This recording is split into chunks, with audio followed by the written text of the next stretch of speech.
and in the middle of the night, he would carry the corpses into his room. He wouldn't bury them in the back hill behind our house until the next day. The villagers all said my grandpa was crazy. The whole village was terrified. They threatened to burn it all down. Then my grandpa stood up and roared, "Who dares touch the graves on the back hill? Whoever touches them will die." That very night, all those who caused trouble were found hanged from the rafters of their own homes. 17 lives in total. From then on, everyone in the village avoided my family, but I didn't believe my grandpa had such power. Afterwards, I asked him how those people died. He told me, they wanted to burn their graves. They offended something down below. That's why they died. Then he patted my head and said, "Our Yin family, since the Ming dynasty, has been in the business of handling corpses. We specialize in laying unclaimed bodies to rest. Our family earns karmic merit, something others can't, even if they try." From then on, I always stayed by my grandpa's side. I grew up watching him retrieve bodies time and time again. However, the first time I went to retrieve a body was with my grandpa, and it was my parents' bodies.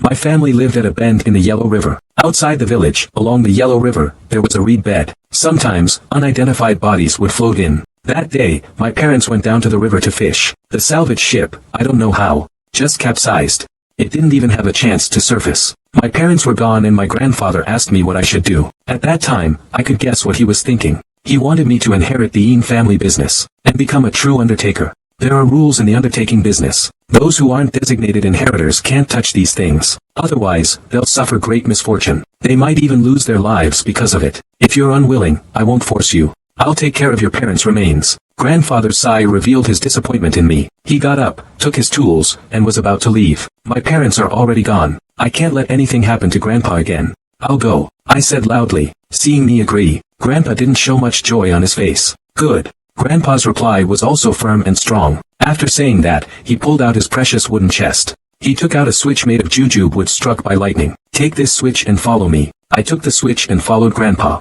I thought we were going to the reed marsh, but Grandpa led me to the back mountain. We arrived at the center of the ancestral graves. Grandpa shouted sternly at me, 11, kneel down." I knelt before the graves of the mountain folk, just as my grandfather instructed. "Everyone, today I pass the burden of the corpse collector to my grandson. I hope that in the future, should my grandson encounter danger, you all will lend him a hand." Grandfather lit an incense stick for me, and told me to hold it with both hands and worship in all 4 directions. Afterward, he told me to stick the incense upside down into the ground. "Okay, let's go to the reed marsh." I looked back at the back hill. I gripped the corpse whipping rope in my hand. I saw Grandpa carry this thing a few times. It's used for dealing with violent corpses. I didn't understand before, how violent could a person be after they're already dead? But when I was preparing my parents' bodies, it really showed me how terrifying it could be. When we arrived at the reed marsh, Grandpa took me by boat to the spot where my parents' boat capsized. Looking at the dark water, I felt a chill down my spine. According to the body retriever's customs, before entering the water to retrieve a body, we need to light a candle at the bow and incense at the stern. Grandpa instructed me. I answered and followed his instructions. After finishing this, I took out a rope, and tied one end around myself. I gave the other end to my grandpa. Retrieving the nets requires 2 people working together. If there's something unclean in the water, the person on the boat will notice immediately, and can pull me back up with the rope. I took a deep breath, and dove into the water. I practically felt around the entire bottom, but I found absolutely nothing. Just as I was reaching my limit and about to come up for air, a clump of black hair floated towards me. A pale, ghastly face was inches from mine. I was so scared I swallowed several mouthfuls of water. I backed away and then I saw a woman with long hair hanging upside down in the water. I desperately tried to calm myself down, and surfaced as quickly as possible. Gripping the boat with both hands, I gasped for air. "Grandpa, there's a woman floating face down in the water." I blurted out in a panic. I looked around. Grandpa was nowhere to be seen on the boat. Even stranger, the candle at the bow and the incense at the stern were both extinguished. And this boat was different from the one just now. 11, get off that boat quickly. Grandpa's anxious voice came from behind me. He had a solemn expression, as if facing a formidable enemy. She paddled towards me with all her might. I was about to reply when a tremendous force pulled me right off the boat and into the water. I desperately tried to swim upwards, but something was clamped tightly around my ankle. I couldn't break free. Then I noticed the other end of the hemp rope was tied to the upside-down female corpse. The upside-down woman drifted straight towards me, and she was standing upright in the water, in an embracing pose. As I exhaled my last breath, the upside-down woman's arms wrapped around me. She's trying to kill me, but the next moment, I felt my neck tighten. Someone grabbed my collar and was pulling me up. I saw clearly that it was my grandfather. Grandpa slammed his cane directly into the water ghost's stomach, separating us. Back on Grandpa's boat, I gasped for air. Grandpa grabbed the oars and rowed desperately towards the shore. We hadn't gone far, when the stern suddenly lifted half a meter out of the water. I looked back. 2 feet surfaced from the water. Hit it with the corpse whip, Grandpa shouted sternly. I grabbed the corpse whip, and swung it towards the feet, but before the whip could touch the water, with a few churning bubbles, the feet sank back into the depths. Grandpa didn't dare linger. He brought me ashore as quickly as possible. After getting off the boat, I collapsed onto the rocks by the shore, perhaps out of fear. My whole body was trembling. Grandpa looked at the water, an unprecedentedly solemn expression on his face. Walking home, Grandpa started to speak. I'd only taken a couple of steps when I almost tripped. I looked down at my ankle and saw it was tangled up with some water weeds. Grandpa looked back at me. He didn't say anything. Grandpa didn't say a word on the way. Since he didn't speak, I didn't dare ask. But Mom and Dad's bodies are still in the reeds. Back home, Grandpa scooped some wood ash from the stove and sprinkled it at the doorway. Then he lit a stick of incense and stuck it outside the door. 11. Your parents' bodies probably can't be retrieved. Grandpa's words chilled me to the bone. Why? I didn't understand. Grandpa just kept shaking his head. It's not as simple as you think. If you want to get your parents' household registration back, you need to worry about saving your own life first. Save my life? What do you mean? I asked Grandpa. I'm perfectly fine. Tomorrow I'll take the fishing whip down to the water. I didn't believe that damn scallion could stop me. Grandpa looked at my arrogance, and then at my ankle. I also looked down at my ankle, and found a jet black handprint on it. When I came ashore, my ankle was tangled with water weeds. I thought it was an illusion, but now it seems it definitely wasn't. That thing has already attached itself to you, Grandpa said weakly. I was just about to argue, when Grandpa's flip phone rang. I know his phone best. Unless it's a payment notification. It never rings just once. I understand. I'll be right there. Grandpa looked at me after he finished speaking. I'm going out for a while. I'll try to be back before dark. Lock the door while you're home. Don't go out until I'm back. I yelled angrily. You can't even retrieve your son's body, and you're still in the mood to help others with the harvest. Doesn't your conscience hurt? Grandpa heard this and looked back at me. The ones who died in the water were your parents. They were also my son and daughter-in-law. You want me to lose my son, and now my grandson too. Grandpa finished speaking and immediately turned his head back. The moment he turned his head back, I saw his eyes cloud over. Grandpa stopped suddenly after he went out. If I don't come back tonight and someone knocks on the door, take the corpse whipping whip and go through the back door to the back hill. If something chases you, strike the tombstone in front of the grave 3 times with the whip. The danger will naturally be resolved. After saying this, he left without looking back. Grandpa left me alone in the courtyard. After he left, I looked at the black handprint on my ankle. No matter what I did, I couldn't get it off. As night fell, there was a rapid knocking at the gate outside the courtyard. Who is it? I yelled. I instinctively gripped my whip. I got up and walked towards the door. Who's there? I called out again. Grandpa, it's 11, open the door. Grandpa's voice was hoarse. I went forward to open the door, but standing in front of the door, I hesitated. Because the floor was covered in water, it had already flowed from the doorway into the courtyard. Could it really be something from the water coming to find me? You're not my grandpa. Who are you? I demanded loudly. The noise outside stopped. After a few breaths, the voice sounded again. I really am your grandpa. That's not water on the ground, it's urine. Something's following me. I peed myself. Open the door. It's coming. You peed yourself. Lies. I picked up my phone and called my grandpa, but there was no movement outside the door. I won't be able to make it back tonight. If someone knocks, go out the back door and up the mountain. Grandpa's voice came from the phone. I just said, oh, and hung up. I looked at the front door. I didn't need to confirm any further. Just then, a loud bang came from the courtyard gate, shaking the entire wall. You can't escape. A sinister voice came from outside the door, followed by another loud bang. Don't you want your parents' bodies back? The voice came again. I knew the voice outside was trying to provoke me. I gripped my whip and walked towards the back door. Just as I reached the back door, a loud crash came from behind me. The heavy courtyard gate and wall collapsed. I saw a dark figure standing at the doorway. I see you. A sinister voice drifted over. I opened the back door and ran towards the back mountain. The thing behind me was in hot pursuit. Reaching the mountain, I gripped my hunting whip. I knocked 3 times on the first tombstone, but it was completely useless. That old man was ruined because of you. The dark figure behind me was still chasing relentlessly. It was getting closer to me. I knocked on over a dozen tombstones, but aside from gusts of chilly wind, it didn't do anything. I'm not running anymore. If I'm caught, I'm dead anyway. Might as well make my stand here. But when I turned around, there was nothing but darkness and silence. Maybe because I was standing on the mountain. A cold wind swept through the entire back mountain. I couldn't stop shivering. I don't know how much time passed. By the end, I felt completely stiff. I just plopped down on the ground, and leaned back against a tombstone to rest. I don't know if it was my imagination, but these gusts of wind kept swirling around me. When I couldn't take it anymore, I put everything else out of my mind. 11. Wake up. Hearing Grandpa's voice, I instinctively grabbed my corpse-whipping whip and prepared to attack. When I saw the dawn break, and Grandpa squatting in front of me, looking at me with a loving expression, a wave of grievances suddenly welled up inside me, and I almost burst into tears. Grandpa, it's good that you're okay. Grandfather's expression softened slightly. Grandpa, last night, it was probably that upside-down female corpse that came. I quickly spoke up. I know everything, Grandpa said as he reached out and pulled me to my feet. Then he looked at the countless graves around us. The reason you're standing here safe and sound is because these ownerless spirits protected you. My Yin family helped them by burying their remains, so they owe the Yin family a life debt. The symbol of the Yin family's heritage is the whipping ruler in your hand. I had you strike the tombstone 3 times, which was my way of asking these ownerless spirits to repay the Yin family. Last night, if it weren't for them, I was afraid you drowned. Grandpa, that reminds me, last night on the mountain, there was a strong, gloomy wind all around me, but nothing happened to me. Could it be something from the grave saved me? 11. These tombstones you knocked on last night. Count out twice in front of each one. Grandpa, there are so many graves. Last night, in my panic, I don't know how many tombstones I knocked on. Grandpa chuckled after hearing that. Did you see? In front of every tombstone, there's an upside-down tile. I looked, and it was true. The tiles in front of some tombstones were already broken. You knock on the tombstone 3 times with the whip. After the thing in the grave helps you, the green tiles under the tombstone will break.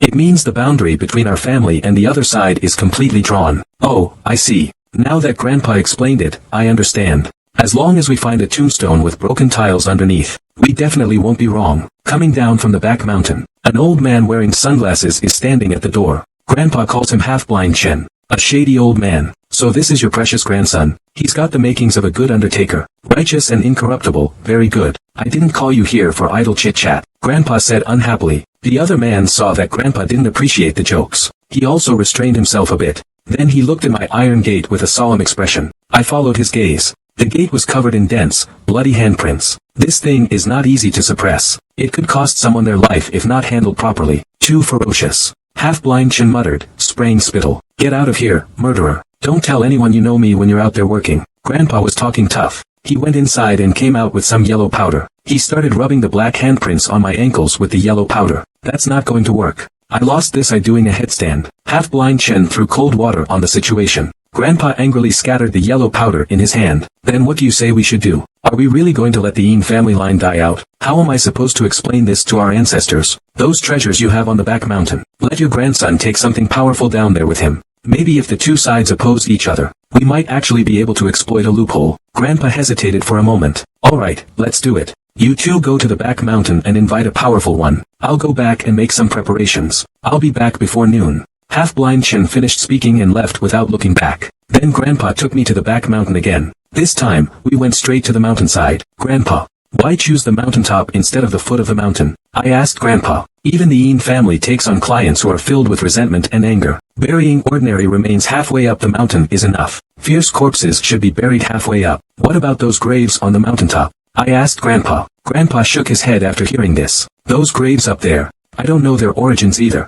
I heard from my great-grandpa that the things in the graves on the mountaintop are incredibly powerful. After saying this, Grandpa stopped in front of a tombstone. This is her. Grandpa gazed at the grave before him, lost in thought. I glanced at the tombstone. It was inscribed with the date of retrieval and the name of the deceased. The corpse under this tombstone was the one my grandfather retrieved. Grandfather told me to strike the tombstone with the corpse whip. I didn't hesitate. I struck the tombstone 3 times. What do I do next? I asked Grandpa to let me bring back the tile from under the tombstone and wait for blind Chen to return and listen to him. I nodded and carried the tile back home in my hands. Around noon, blind Chen appeared, carrying a black canvas bag. Tell me, how are you planning to test it later? Grandpa asked, sounding a little worried. Chen Bangxia pointed at the bag on the ground. I've brought everything we need. I'll risk my own life to protect the lives of you and your father. Coming back to this reed marsh, I can't help but worry about what happened yesterday. Grandpa gave me his hunting whip for protection, while he handles the boat. Such heavy Yin energy. Half-blind Chen suddenly spoke. Old Yin stopped the boat. Why are we stopping? My parents aren't on this wreck, I said. Half-blind Chen opened his backpack and pulled out a handful of black incense. After lighting it, I stuck it into the bow. Today I'm hosting, so we'll do things according to my town's customs. If you want to retrieve your parents' bodies, we have to deal with this handstand walker first. We'll wait here for it to come to us. After Chen the half-blind said that, there was a muffled thud from the stern. It sounded like we hit something. Then the boat started to rock violently. Grandpa.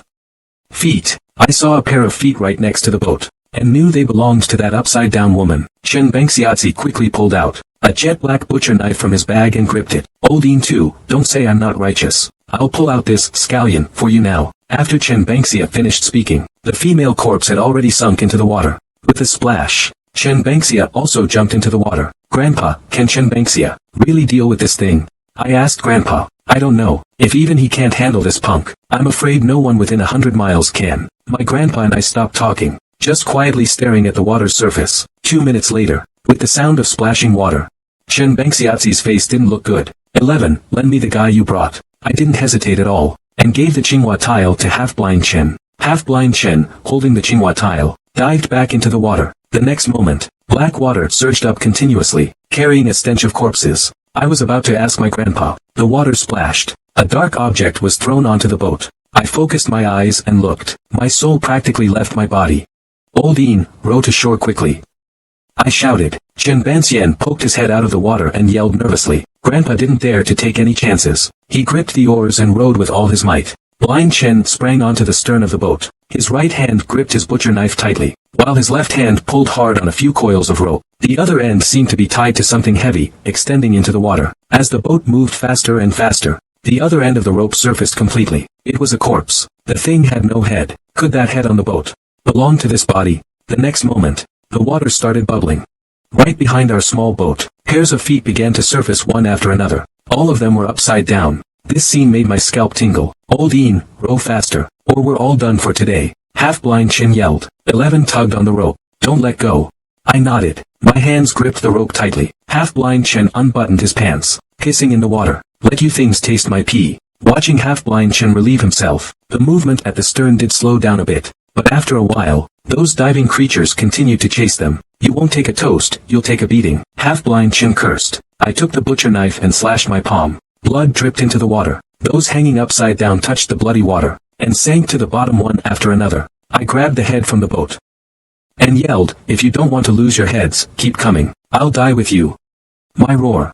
Those handstand divers trailing the boat all sank to the bottom. Half-blind Chen grunted, and casually tossed the Hu family's head onto the deck. That handstand diver's face. I'll never forget it for the rest of my life. When the boat reached the shore, he grabbed the hemp rope from my hand and yanked it hard. He threw the headless ruler from the water onto the shore. After returning home, Grandpa asked half-blind Chen, what was the situation underwater? Half-blind Chen's expression became serious. 100 corpse curse. Grandpa's face instantly turned deathly pale. What is 100 corpse curse? And this headstand has been taken care of. Can I go and retrieve my parents' bodies tomorrow? What old Chen said next completely shattered all my hopes. The 100 coffins descent is where bodies in the water gather together, and they're all in the same position.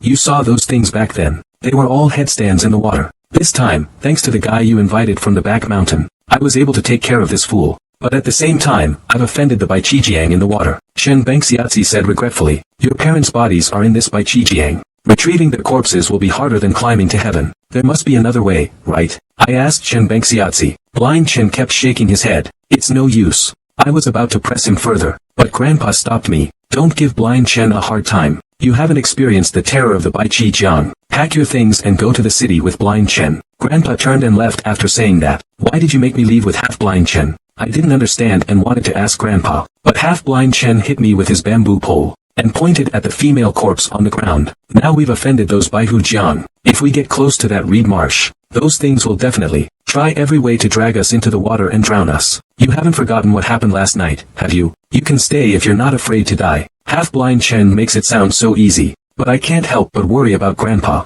What will happen to him if I leave? Half-blind Chen seemed to have read my mind. Old Ian has taken in a lot of apprentices over the years, and he has the protection of those things on the back mountain. Your grandpa will be fine. You've just become a corpse collector, and you already want those people in the back hills to protect you. Who do you think you are? Looking at the female corpse on the ground. How did my parents offend them? Why would they do this to our family? I grabbed my ruler whip, about to vent my frustration, but half-blind Chen stepped right in front of the ruler. Brother, I understand you're angry, but don't smash my rice bowl. His words left me a little confused. Before I left, Grandpa told me a lot. I'm having you follow half-blind Chen, he said. Partly so you can learn the skills of a town protector, and partly so you can get out of town for a while. Wait until you learn how to control corpses. Then it won't be too late to return and collect your parents' rulers. If you later find any ownerless rulers, You can bring them back and bury them in the back mountain. Grandpa gave me the corpse whipping whip, saying I could use it for self-defense. At this moment, a black car stopped in front of my house. A middle-aged couple got out of the car. There was also a man in a suit in his 30s.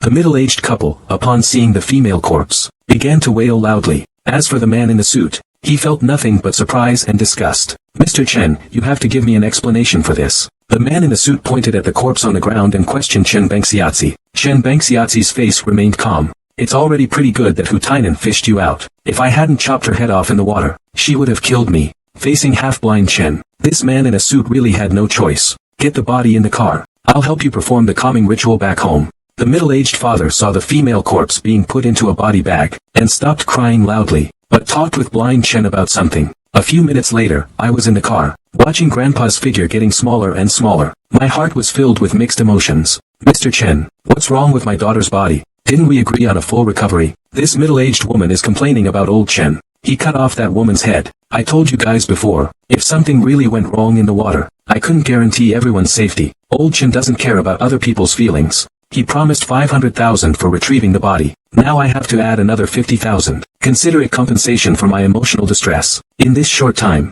I've been completely shocked by half-blind Chen. Mr. Chen, aren't you afraid this kind of price gouging will shorten your life? The middle-aged man spoke, his voice laced with anger. Shorten your life. If you don't want to, stop the car. I'll throw the body in. You can find whoever you want to fish it out. This middle-aged couple was speechless. They simply decided to ignore half-blind Chen. On the road, I learned from their fragmented conversation that the man in the suit driving was called Zheng Kai. He was the husband of the decapitated female corpse. The middle-aged couple sitting next to me, the man's name is Lin Xian, and the woman's name is Deng Suya.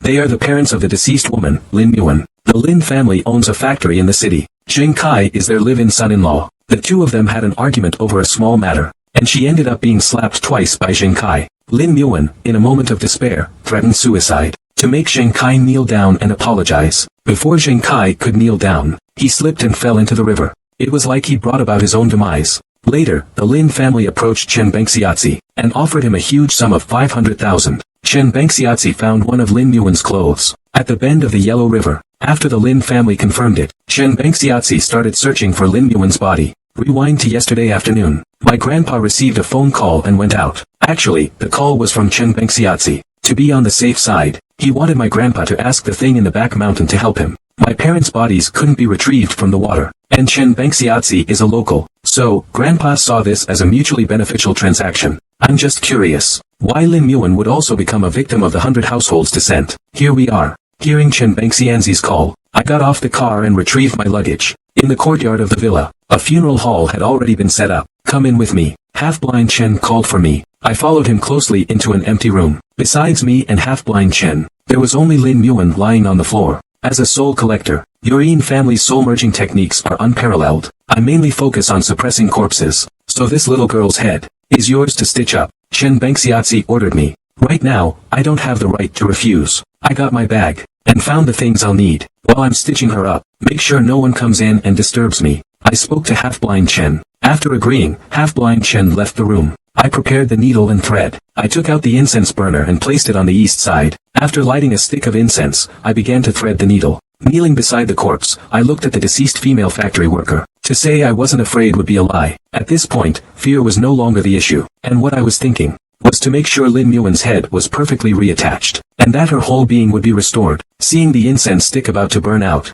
I was only 3 stitches away from completing the sutures. Just as I was about to make the next stitch, the door was suddenly pushed open, accompanied by a gust of cold wind. Lin Yuan, who had her eyes closed, suddenly opened them, and 2 streaks of bloody tears instantly flowed down her cheeks. Old Chen! I yelled. Old Chen rushed over and looked at Zheng Kai at the door. He knew something was terribly wrong. The rules of a corpse sewer are that they absolutely cannot be disturbed. He glanced at Lin Yuan on the ground. Chen Bengxiazi's face suddenly changed dramatically. He pulled a wooden peg from his sleeve, and rushed in, slamming it directly onto Lin Yuan's forehead. A dead person opening their eyes brings unrest to the household. Something bad is going to happen. Chen Bengxiazi looked at Zheng Kai with a grim expression. I will settle the score with you later. Zheng Kai left, covered in dust. I took a deep breath and continued with the acupuncture. But this time, no matter how hard I tried, the needle wouldn't pierce Lin Yuan's skin. The incense that was standing in the east position had now burned out completely. Stop, she's about to turn into a zombie. Half-blind Chen said to me, go out and tell Lin Xian to prepare 5 roosters.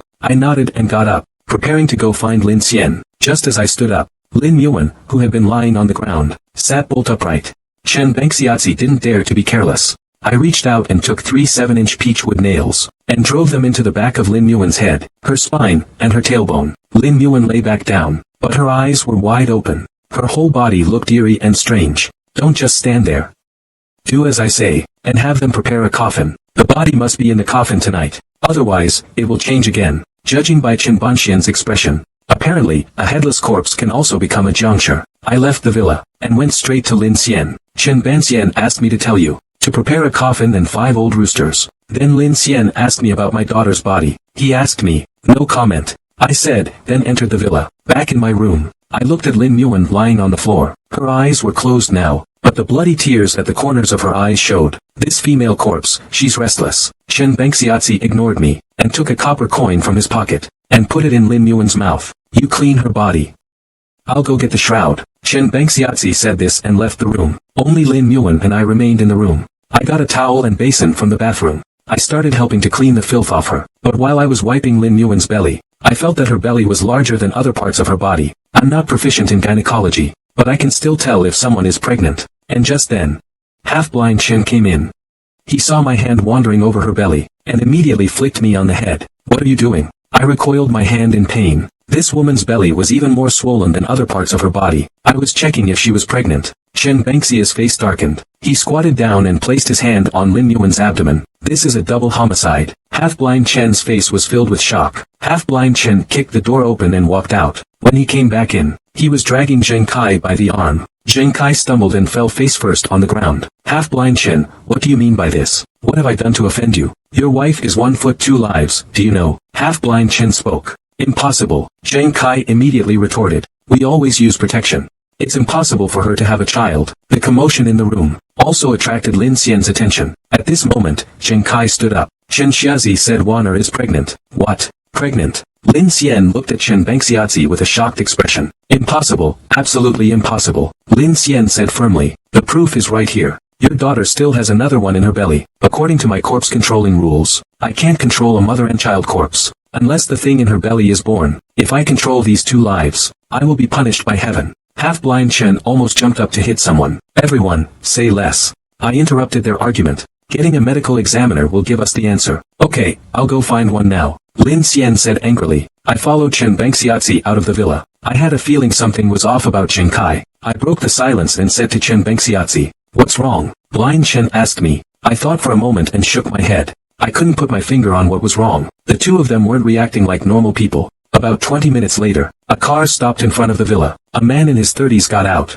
This must be the medical examiner Lin Xian hired. This Lin Xian is quite capable. Chen Bengxia said sourly. Do you know him? I asked curiously. Chen Bengxia gave a snort of disdain. When Lin Xian brought the forensic examiner into the villa, in less than a few minutes, Lin Xian came out of the villa with a panicked expression. Blind Chen, where did you hide my daughter's body? I didn't hide your daughter's body. Half-blind Chen, seeing himself wrongly accused, stood up and slammed the table in angry protest. Lin Xian looked panicked. It seemed he wasn't joking. Then where is my daughter's body? Chen Bengxia immediately ran towards the villa. When he arrived at the room where Lin Yuan's body was kept, aside from a white cloth and 4 peachwood nails, Lin Yuan's body was nowhere to be found. He told the Lin family to get everyone out immediately. His voice wasn't loud, but it was full of certainty. Back from the dead, a walking corpse. This has happened more than twice. I exclaimed in astonishment. Is there a large body of water around the villa? Half-blind Chen asked Lin Xian. There's a swimming pool in the backyard. Lin Xian replied, puzzled. When they arrived in the backyard and saw the pool, everyone present was stunned. At this moment,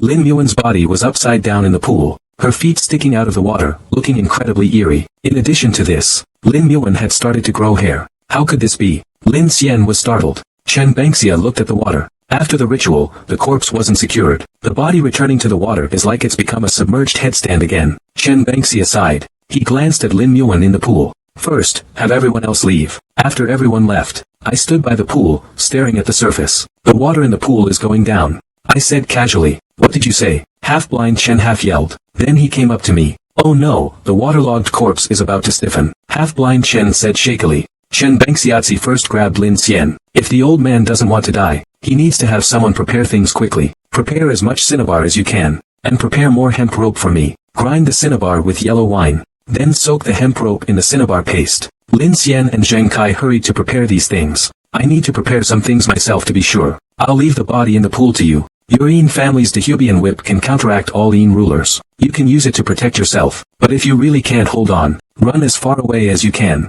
After Chen Bengxia finished his instructions, he left the villa without looking back. I held the corpse whip, and came to the pool in the backyard. As the water level continued to drop, half of Lin Muan's body emerged. The water level in the entire pool had already dropped by half. At this moment, aside from her face, Lin Muan's entire body was completely covered with long white hair. Her beautiful black hair was gradually turning white. Another 5 minutes passed. The moment the pool was completely drained, Lin Muan stood up. Her bewitching eyes stared right at me.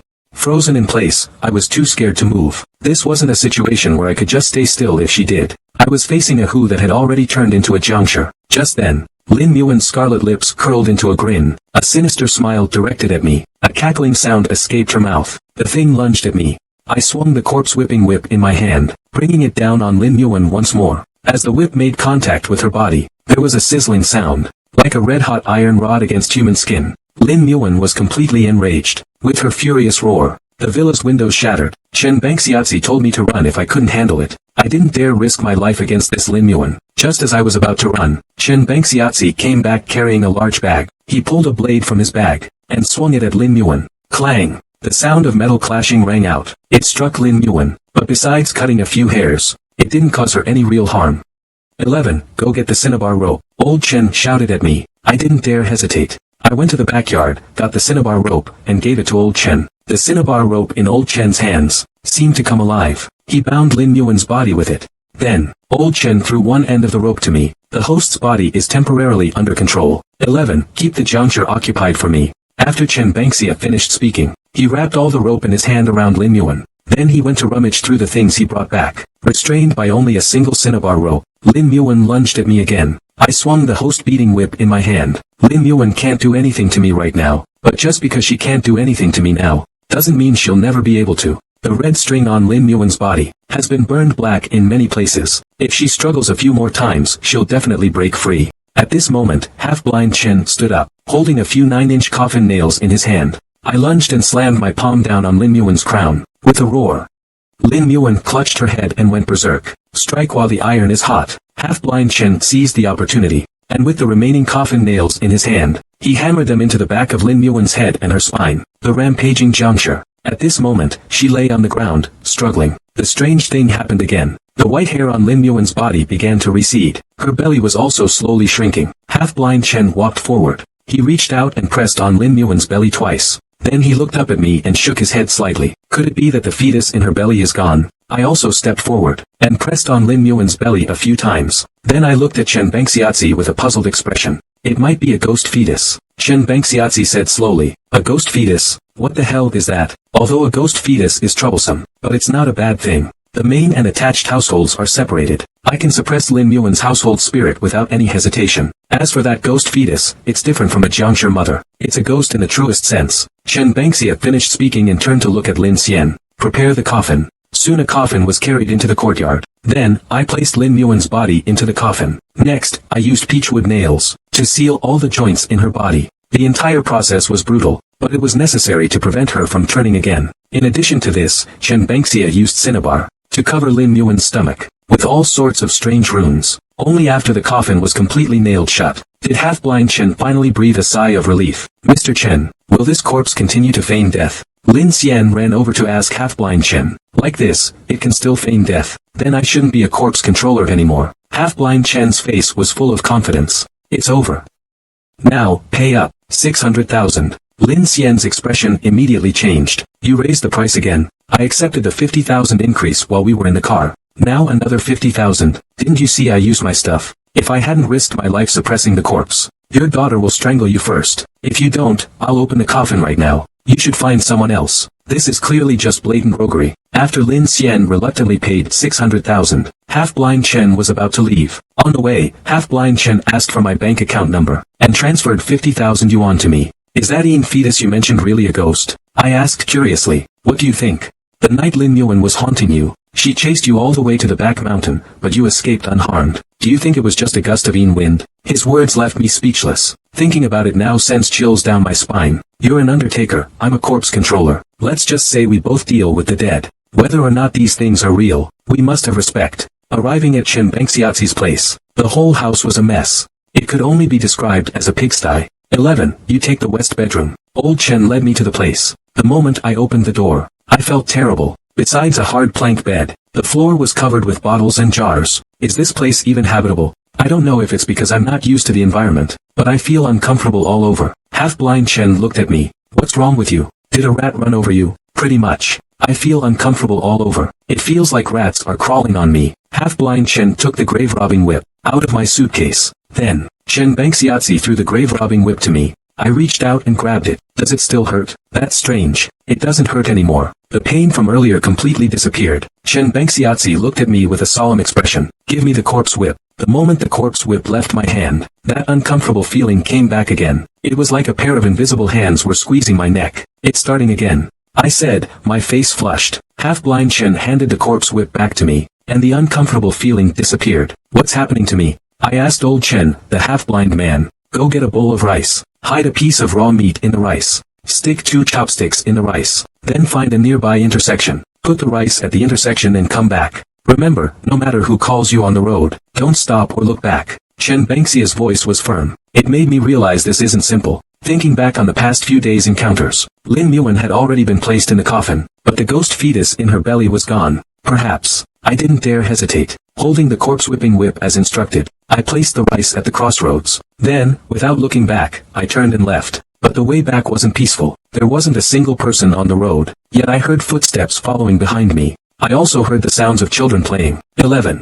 Mom's cold. Turn around and look at Mom. I heard my mom's voice behind me. I forced myself to calm down. I kept thinking, I absolutely cannot turn around. My parents' bodies are still surrounded by the guards in the reed marsh. How could they possibly be here? The voice behind me continued. Later, I just stuffed toilet paper in my ears. I returned to half-blind Chen's house. I looked at the wood ash on the ground by the door, and then at the yellow paper pasted on the wall. You can come in. Don't touch the grass ash on the ground or the yellow paper on the wall. As soon as I entered, half-blind Chen quickly closed the door. I put another ghost warding symbol on the door. I put down the corpse-whipping cane. That uncomfortable feeling didn't continue. I was truly relieved. Is this thing really Lin Yuan's fetus? I asked Chen Bengxiaozi. You were grabbed by Lin Yuan in the reed marsh. You must be carrying her energy. That thing won't come in with the yellow talismans on the door. It's getting late.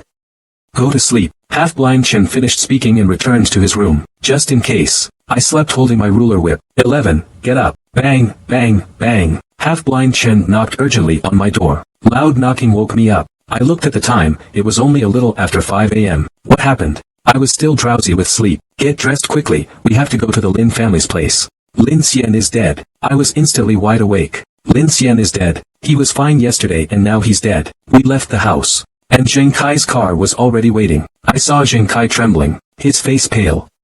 He looked like he was badly frightened. Tell us what happened.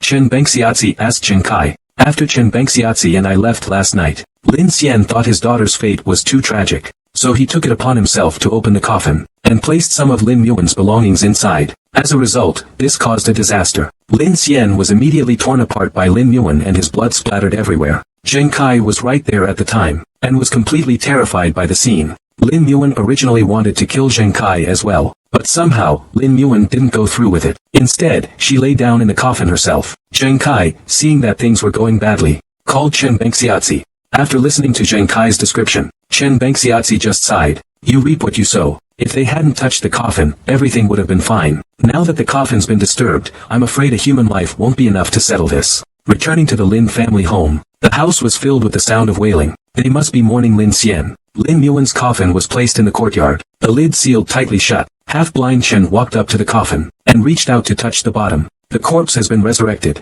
I bet even coffin nails can't hold it down now. At this moment, the expression on Zheng Kai's face was as ugly as it could be. Master Chen, I apologize for my previous recklessness. Please save me. As he spoke, he actually knelt down before half-blind Chen. Chen Bengxia hesitated for a moment. Can you find lightning-struck peach wood? I glanced at the dahuhubian in my hand. This is made of lightning-struck jujube wood. It's even harder than lightning-struck peach wood, Zheng Kai said firmly. Even if it's a meteorite from the sky, I can find it. I'll go find him. Zheng Kai said this and rushed out. Help me split open this coffin lid. Half-blind Chen took out the saber the townspeople used yesterday, and struck the coffin hard. A crack appeared on the thick coffin board. After a few more strikes, with a bang, the coffin lid was completely split open. Lin Muan's body appeared before my eyes once again. The strange thing was, her belly had somehow become enlarged again. Seeing this, Chen Bangxia and I both grew grim. Back from the dead, the demonic fetus returned to its mother, becoming one. What on earth did the Lin family do? I muttered.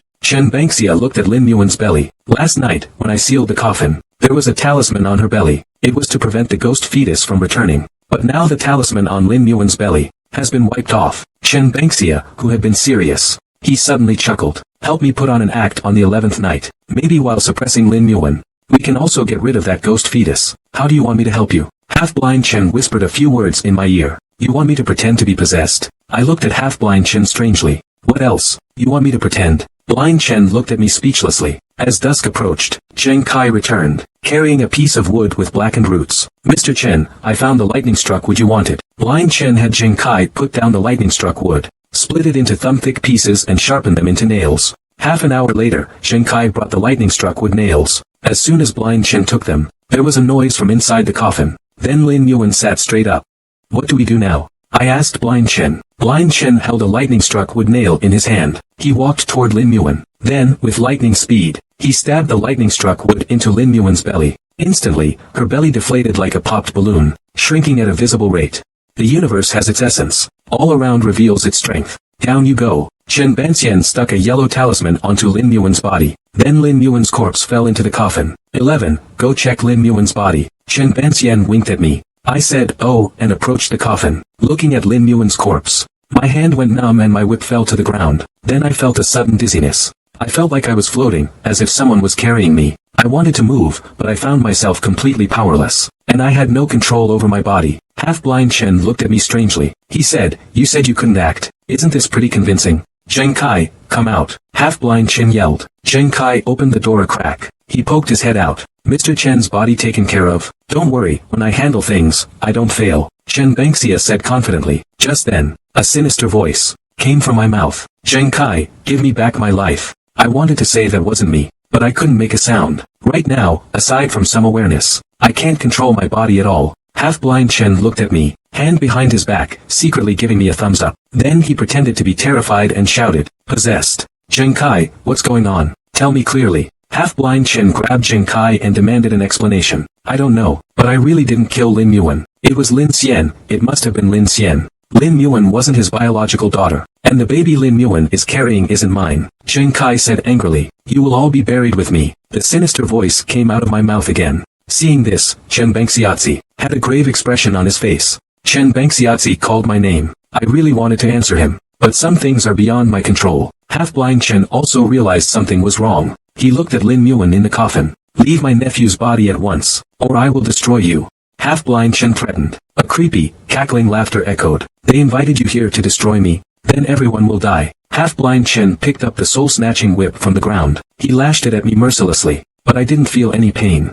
On the contrary, I could feel. The thing pressed against my back seemed to be in great pain. Let's see if I can't beat your soul out of you today. Half-blind Chen kept whipping me with the soul-snatching whip. At first, it didn't hurt. But later, I could definitely feel the pain. Enough. Stop hitting me. I couldn't help but cry out. Half-blind Chen saw me clutching my forehead, and finally relaxed. Hold Zheng Kai down. Something is trying to possess him. I shouted nervously, because I saw a ghost, floating toward Zheng Kai right now, and one of its hands is about to grab him. Hearing this, half-blind Chen pulled out a talisman, and pressed it directly onto Zheng Kai's forehead. A wave of energy burst from Zheng Kai, knocking away the ghost that was trying to possess him. Then the ghost saw its chance. This time, it didn't go after Zheng Kai, but lunged directly at Lin Muan. By the time I tried to stop it, it was too late. Seeing Lin Muan about to become a zombie, I took my striking whip, and lashed it directly across Lin Muan's stomach. My striking whip is imbued with high-level lightning techniques, capable of subduing all evil spirits. The evil spirit possessing Lin Muan wants to escape now, but it's already impossible. Chen Bangxia picked up the lightning-struck wooden peg, and wrapped a yellow talisman around it. He drove it straight into Lin Muan's throat. Her body jerked and she tried to get up. If I hadn't held her down firmly, she would have gone berserk. Then came an even more cruel scene. Half-blind Chen hammered lightning struck with pegs into Lin Yuan's 7 orifices. Alright, half-blind Chen spoke to me. I then released my grip and retracted my soul-snatching whip. Lin Yuan could no longer move. Half-blind Chen glanced at her and asked Zheng Kai, "Where's her mother?" "I've been wondering about that too. Ever since we received the body, Lin Yuan's mother has vanished. It's very suspicious." I don't know." Zheng Kai's eyes are darting around. He's clearly lying. Half-blind Chen rested one hand on the coffin. "If you don't talk, I'm pulling this nail out." Half-blind Chen continued to grate on Zheng Kai's nerves. In the basement cage, Lin Xian suspected she cheated on him, so he turned the basement into a prison. Lin Xian deliberately caused Lin Yuan's death, too. The baby she was carrying was his. I knew this wasn't a simple matter, but I didn't expect the relationships to be so messy. After Lin Yuan's mother, Deng Xiuyi, was released, Deng Xiuyi saw her daughter's tragic state, and immediately burst into tears. Half-blind Chen asked, "Tell me about Lin Yuan's situation." There's a resentment stuck in her throat that she can't release. Burying her in this condition, I'm afraid even the Earth's energy can't decompose her body. Deng Xiuyi then revealed everything. Over 20 years ago, Deng Xiuyi was incredibly beautiful. She was in a relationship with another man. Lin Xian used unorthodox methods to obtain Deng Xiuyi. Within 2 months, she became pregnant. To protect both their reputations, Deng Xiuyi and Lin Xian got married. Later, during a medical checkup, Lin Xian discovered that Lin Yuan wasn't his biological daughter. Lin Xian is a very vengeful man. He thought it would be better for him to take advantage of her than let someone else do it. So he continued to use underhanded methods to possess Lin Yuan. Lin Yuan knew that Lin Xian had assaulted her, but she didn't dare speak out. Forced by Lin Xian, she reluctantly married Zheng Kai. Nominally, she was Zheng Kai's wife, but in reality, she was Lin Xian's plaything. Until Lin Yuan got pregnant. Coupled with Zheng Kai's humiliation and coercion, she ultimately jumped into the river in despair. The whole story isn't convoluted, but it's definitely bizarre. This poor girl. Half-blind Chen shook his head and sighed. I can't bear to hear any more. Lin Xian was killed by her own hands. Although Zheng Kai wasn't entirely at fault, he's still repulsive. After the truth was revealed, a tear rolled down Lin Yuan's cheek. A wisp of smoke drifted away from her body. It seemed her grievance had been resolved. 11. Why don't you take her to the back hill? Half-blind Chen suddenly spoke. The rule of a corpse collector is to only collect the bodies of those with no family, not those with living relatives. As long as Deng Qiuyi is alive, I cannot collect her. I refused Half-blind Chen's suggestion. There are exceptions to everything. Don't forget your parents are still in Baihujiang. I might need Lin Yuan's help in the future. I hesitated. I took out my phone and called Grandpa. Grandpa told me to make my own decision. Lin Yuan is one of the Baihujiang people. Maybe she was involved in recovering my parents' bodies. I really could help. So I agreed. Blind Chen drove, taking me and Lin Yuan's body back to the village. In the courtyard, there was a thin coffin and a tombstone. The tombstone was engraved with today's date, along with Lin Yuan's and the body collector's names. Of course, the body collector's name was mine. According to the rules of the Shroud Measurer, before entering the back mountain, every household must burn incense and address the deceased. I took the short incense stick from my grandfather, and bowed once towards the coffin. Entering my family's back mountain, I return your burial place to you. Born among the 6 realms, return my family's accumulated merit and worldly wishes. After speaking, I placed the short incense stick at the head of the coffin. The earth was filled in, and the burial mound rose. I placed the green tiles under the tombstone. With this done, I finished the burial. Coming down from the back hill, Blind Chen asked my grandpa, Old Ian, those handstand walkers in the water, haven't they been bothering you these days? Grandpa shook his head. Thanks to you, those things haven't dared to come near. After Chen Bangxia heard this, a smug look spread across his face. Shuri, take the corpse-whipping whip and follow me to the reed marsh, Chen Bangxia said to me. I hesitated for a moment, then followed in Chen Bangxia's footsteps. We arrived at the reed marsh. I saw from a distance a few pairs of feet floating on the water. Those hanging upside down sensed my presence, and are waiting for me. These things, each one is more formidable than the last. Chen Half-Blind muttered to himself. Let's go back. But I can't stay at your place tonight. Half-Blind Chen said this and left. I left home once again. I don't know when I'll be back next time. When I returned to Half-Blind Chen's place, a man in a long robe appeared at the door. This man had a powerful presence. He walked straight towards Half-Blind Chen. You're still alive after all this time? Chen Bangxiatzi retorted, equally charged. I'll be alive long after you're dead. Didn't we agree to cut ties? So what's the meaning of you coming to me now? The robed man sneered. Xiwen has appeared. I can't handle it alone. When Blind Chen heard this, his expression changed dramatically. Is what you said true? Why else do you think I came to you? I said when I suppress her corpse, then I will kill you. After the man finished speaking, his eyes fell on me. Just for a split second, I felt like I was seen through. I'll be waiting for you tomorrow at noon. The man said this, then turned and left with his hands clasped behind his back. Chen Bengxiazi stood there, frozen for a good while before reacting. Are you okay? Who was that? I asked Chen Bengxiazi. It's okay, you go back inside first. I'll be right back. Half-blind Chen walked out the door in a daze. This heartless person, how could he suddenly change like this? I'll take the things upstairs. Half-blind Chen will be right behind me. He even brought back a few bottles of baijiu. Sitting on a broken piece of wood, he chugged half a bottle of liquor. At that moment, his eyes turned crimson, and tears streamed down his face. 11. Can you help me tomorrow? Half-blind Chen suddenly asked. What do you want me to help you with? I asked, puzzled. Chen, sure. Don't worry, even if I die, I won't let you die. I promised your grandfather. Chen Bengxiazi's words reassured me. I knew there was a history between him and that man, so I didn't pry. I replied directly, I'll help you. Old Chen looked up at me, his eyes full of gratitude. Since you're willing to help, I won't hide it from you. The corpse that needs suppressing is a jiangshi. A jiangshi? What the hell is this? To put it simply, it's essentially the same as a zombie. The strength of this type of zombie is not to be underestimated. This eye of mine was blinded by it.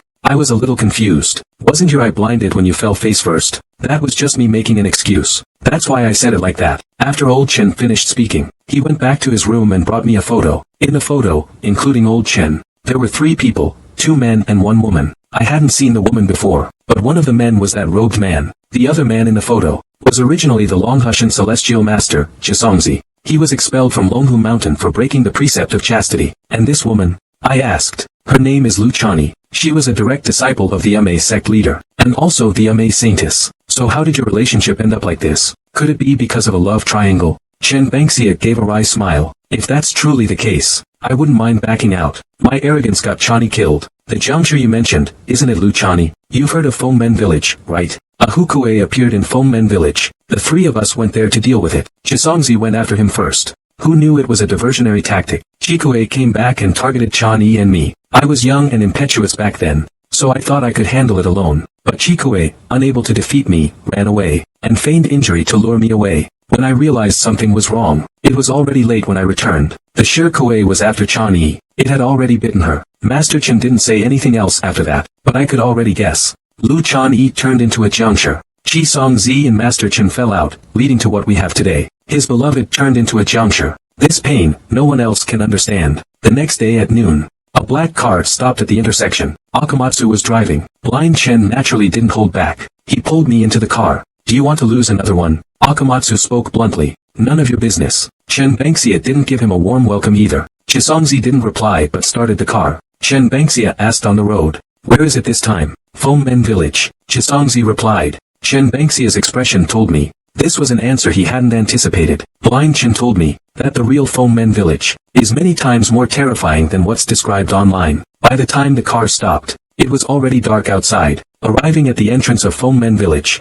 I saw the entire village enveloped by towering trees. Once I entered the village, I was completely in the dark. Shi stuck talismans on himself. This village is strange and unclean. Half-blind Chen handed me 2 talismans. I stuck the talismans on myself. I followed half-blind Chen into the village. In the center of the village, Red Pine Z was busy in an open area. He's constantly scattering something on the ground. He's setting up a confinement array. You take these lightning-struck wood pegs, and hammer 1 in every 5 zhang. Circle around Chisanchi's confinement array. 2 hours later, Chisanchi brought 2 lotus lamps. He stood in front of the lamps, chanting. Danju's oral incantation dispels miasma and filth. Luo Qian's spirit wards off evil and protects truth. Trap the soul, the path to immortality is severed. He then placed a wooden sword in the center of the trapping ruler array. The next moment, chuckle, chuckle, chuckle. Ghostly laughter came from all directions. 11 entered the corpse trapping array. Chen Bengxia spoke as if facing a formidable enemy. I didn't dare hesitate. I ran into Chisongzi's corpse trapping formation. Chisongzi glanced at me, flicked his hand, and a purple talisman landed on me. You'll be killed by him sooner or later if you follow him. I remained silent, holding my ruler whip and watching my surroundings vigilantly. Chisongzi took out a pitch-black object, and placed it over the fire to roast. Suddenly, a strange, pleasant aroma filled the air. Hold your breath if you don't want bad luck, Chisongzi said coldly. With the crack of a whip, a sudden gust of eerie wind swept through the surroundings. A chilling, cackling laughter echoed once again. This time, it was as if the sound was right next to my ear. Go, Chisongzi shouted. Then he rushed into the darkness. The sounds of clashing metal and whipping echoed all around. It was pitch black around me. I couldn't see what was happening at all. You too, die. A scornful laugh came. It held a captivating magic. Yin and yang, chi surging, heaven and earth, punish. Subdue the evil. Chen Bengxia's voice came. Heaven and earth, summon the divine thunder. Chisongzi roared. A bolt of lightning cracked across the sky, illuminating the surrounding area. Though it was only a flash, it allowed me to see what had happened. At this moment, Chisongzi and Chen Bengxia were jointly suppressing a female corpse in red. Just now, in that instant, apart from the female corpse, I also seemed to see a ghostly figure on the corpse, accompanied by a scream. Chen Bansha was sent flying backward, lying on the ground, screaming in agony. I rushed forward to help him up. In an instant, Chen Bansha shoved me away. I flipped twice and fell to the ground. At that moment, the woman in red stood there. I was back at Chen Bengxia's original position. If Chen Bengxia hadn't pushed me away, I fear I would have been impaled through the skull by the woman's fingernail. That was close. 11. Get out of the way, Chen Bengxia yelled. By the time I reacted, it was already too late to dodge. The corpse whip in my hand was swung directly in front of me. I was sent flying through the air. I didn't have time to cry out in pain and quickly scrambled to the side to dodge. I already told you, you're just going to get others killed. Chi Songzi shouted at Chen Banjia. I also said that even if I die today, I won't let 11 be harmed. Chen Banjia shouted back as well. He flicked the whip in his hand, and it directly wrapped around the woman's corpse's neck. I stood neither too far nor too close, barely able to see it clearly. Forget how powerful this corpse is for now, but at this moment, 2 evil spirits were attached to her body. After death, there is only one evil spirit. It's impossible for one person to have 2 evil spirits. Chan Yi, I'm sorry. I'll go to hell with you today. Chen Bengxia violently tugged at the whip in his hand. He yanked Lu Chani over. Chen Bengxia grabbed a handful of talismans and threw them into the air. Then he seized Lu Chani's hands. The two became entangled. Still not attacking, Chen Bengxia yelled at Chisongzi, "Get away! Even if I die, today is not your turn." Chisongzi also drew his talisman, but during this brief moment, Lu Chani had already lifted Chen Bengxia up, and completely broke free from the restraints. The formation begins. Chisongzi shouted loudly. Immediately, countless golden rays emerged from the formation on the ground. These golden rays were like golden ropes, binding Lu Chani tightly. She was temporarily unable to move. Chisongzi and Chen Banjia acted. They covered her body with countless talismans, but they were completely ineffective. I stood aside and saw it clearly. These talismans are not useless. It's just that one of the evil spirits attached to Lu Chanyi's body has shattered all of these talismans. Your actions are pointless. She is possessed by 2 evil spirits. One of them absorbed all the power of the talismans. I shouted loudly. What did you say? Chen Bengxia and Chi Songzi spoke in unison. Both of them looked completely incredulous. 11. What do you mean by 2 evil spirits? Chen Bengxia asked me. There are 2 evil spirits on her. I can only see their phantoms, but I can confirm that these 2 phantoms are not the same evil spirit. The heavenly eye and the earthly eye are open. The chi of heaven and earth connects yin and yang. Chi Songzi chants a spell. It looks like he's opened his own yin-yang eye. As for Chen Banjia, it's much simpler. He takes out a small box. He applies some ointment to his eyelids. The 2 of them look at Lu Chani with serious expressions. 11. Are you sure you didn't see it wrong? Chen Bengxia asked me. I took another glance at Lu Chani. Chen Zhong nodded. That's right, it's 2 vengeful spirits. With a loud roar, Lu Chani broke free from the confinement array, and charged directly towards me. BBQ'd. He's attacking me directly. I'm wielding the corpse-striking whip. The moment Lu Chani lunged, I quickly dodged to the side. Simultaneously, with the corpse-striking whip in hand, I struck down towards Lu Chani's skull. Lu Chani knelt on the ground. I quickly put distance between us. Chisongzi and Chen Bengxia are teaming up to suppress me, but Lu Chani is like she's latched onto me. She'll attack me at any opportunity. Chen Bengxia is trying to protect me. I don't know what to do for the time being. Chen Laogo, what have you done to this kid? Chisongzi roared. Chen Bengxia looked utterly wronged. He looked exactly like someone who'd eaten cactus root. The bitterness was inexpressible. I didn't do anything. At this moment, Lu Chani attacked me again. Chen Bengxia hurriedly pushed me away. Then, his whip wrapped around Lu Chani. I steadied myself and looked at Lu Chani. Uncle Chen used a thunderbolt wood nail, 5 inches below her skull. I shouted. Chen Bengxia hesitated at that moment. Chen Laogo, dare you? Chisongzi called out to stop him. Immediately, the copper coin sword in his hand jabbed into Chen Bengxia's body. Instantly, Lu Chani broke free. It lunged at me again. I finally understand now why they failed to subdue them several times. The problem lies here. Neither of them was willing to hurt Lu Chani. How could they subdue? If Chen Bengxia had been ruthless, and used the methods he used to subdue Lin Yuan, I'm afraid this Lu Chani has already been subdued. Who cares? I pulled a lightning-struck wooden stake from the ground. I watched as Lu Chani charged toward me. I immediately dropped to the ground. After dodging her attack, I got up and thrust the lightning-struck wood into Lu Chan's back. The lightning-struck wooden stake pierced through Lu Chan's body. In an instant, a surge of energy exploded. It pushed me out. Lu Chan stood in place. She looked like an eggplant hit by frost. Her earlier momentum vanished in an instant. A ghostly spirit took the chance to detach from Lu Chan. It blocked the ghostly spirit. As I spoke, the whip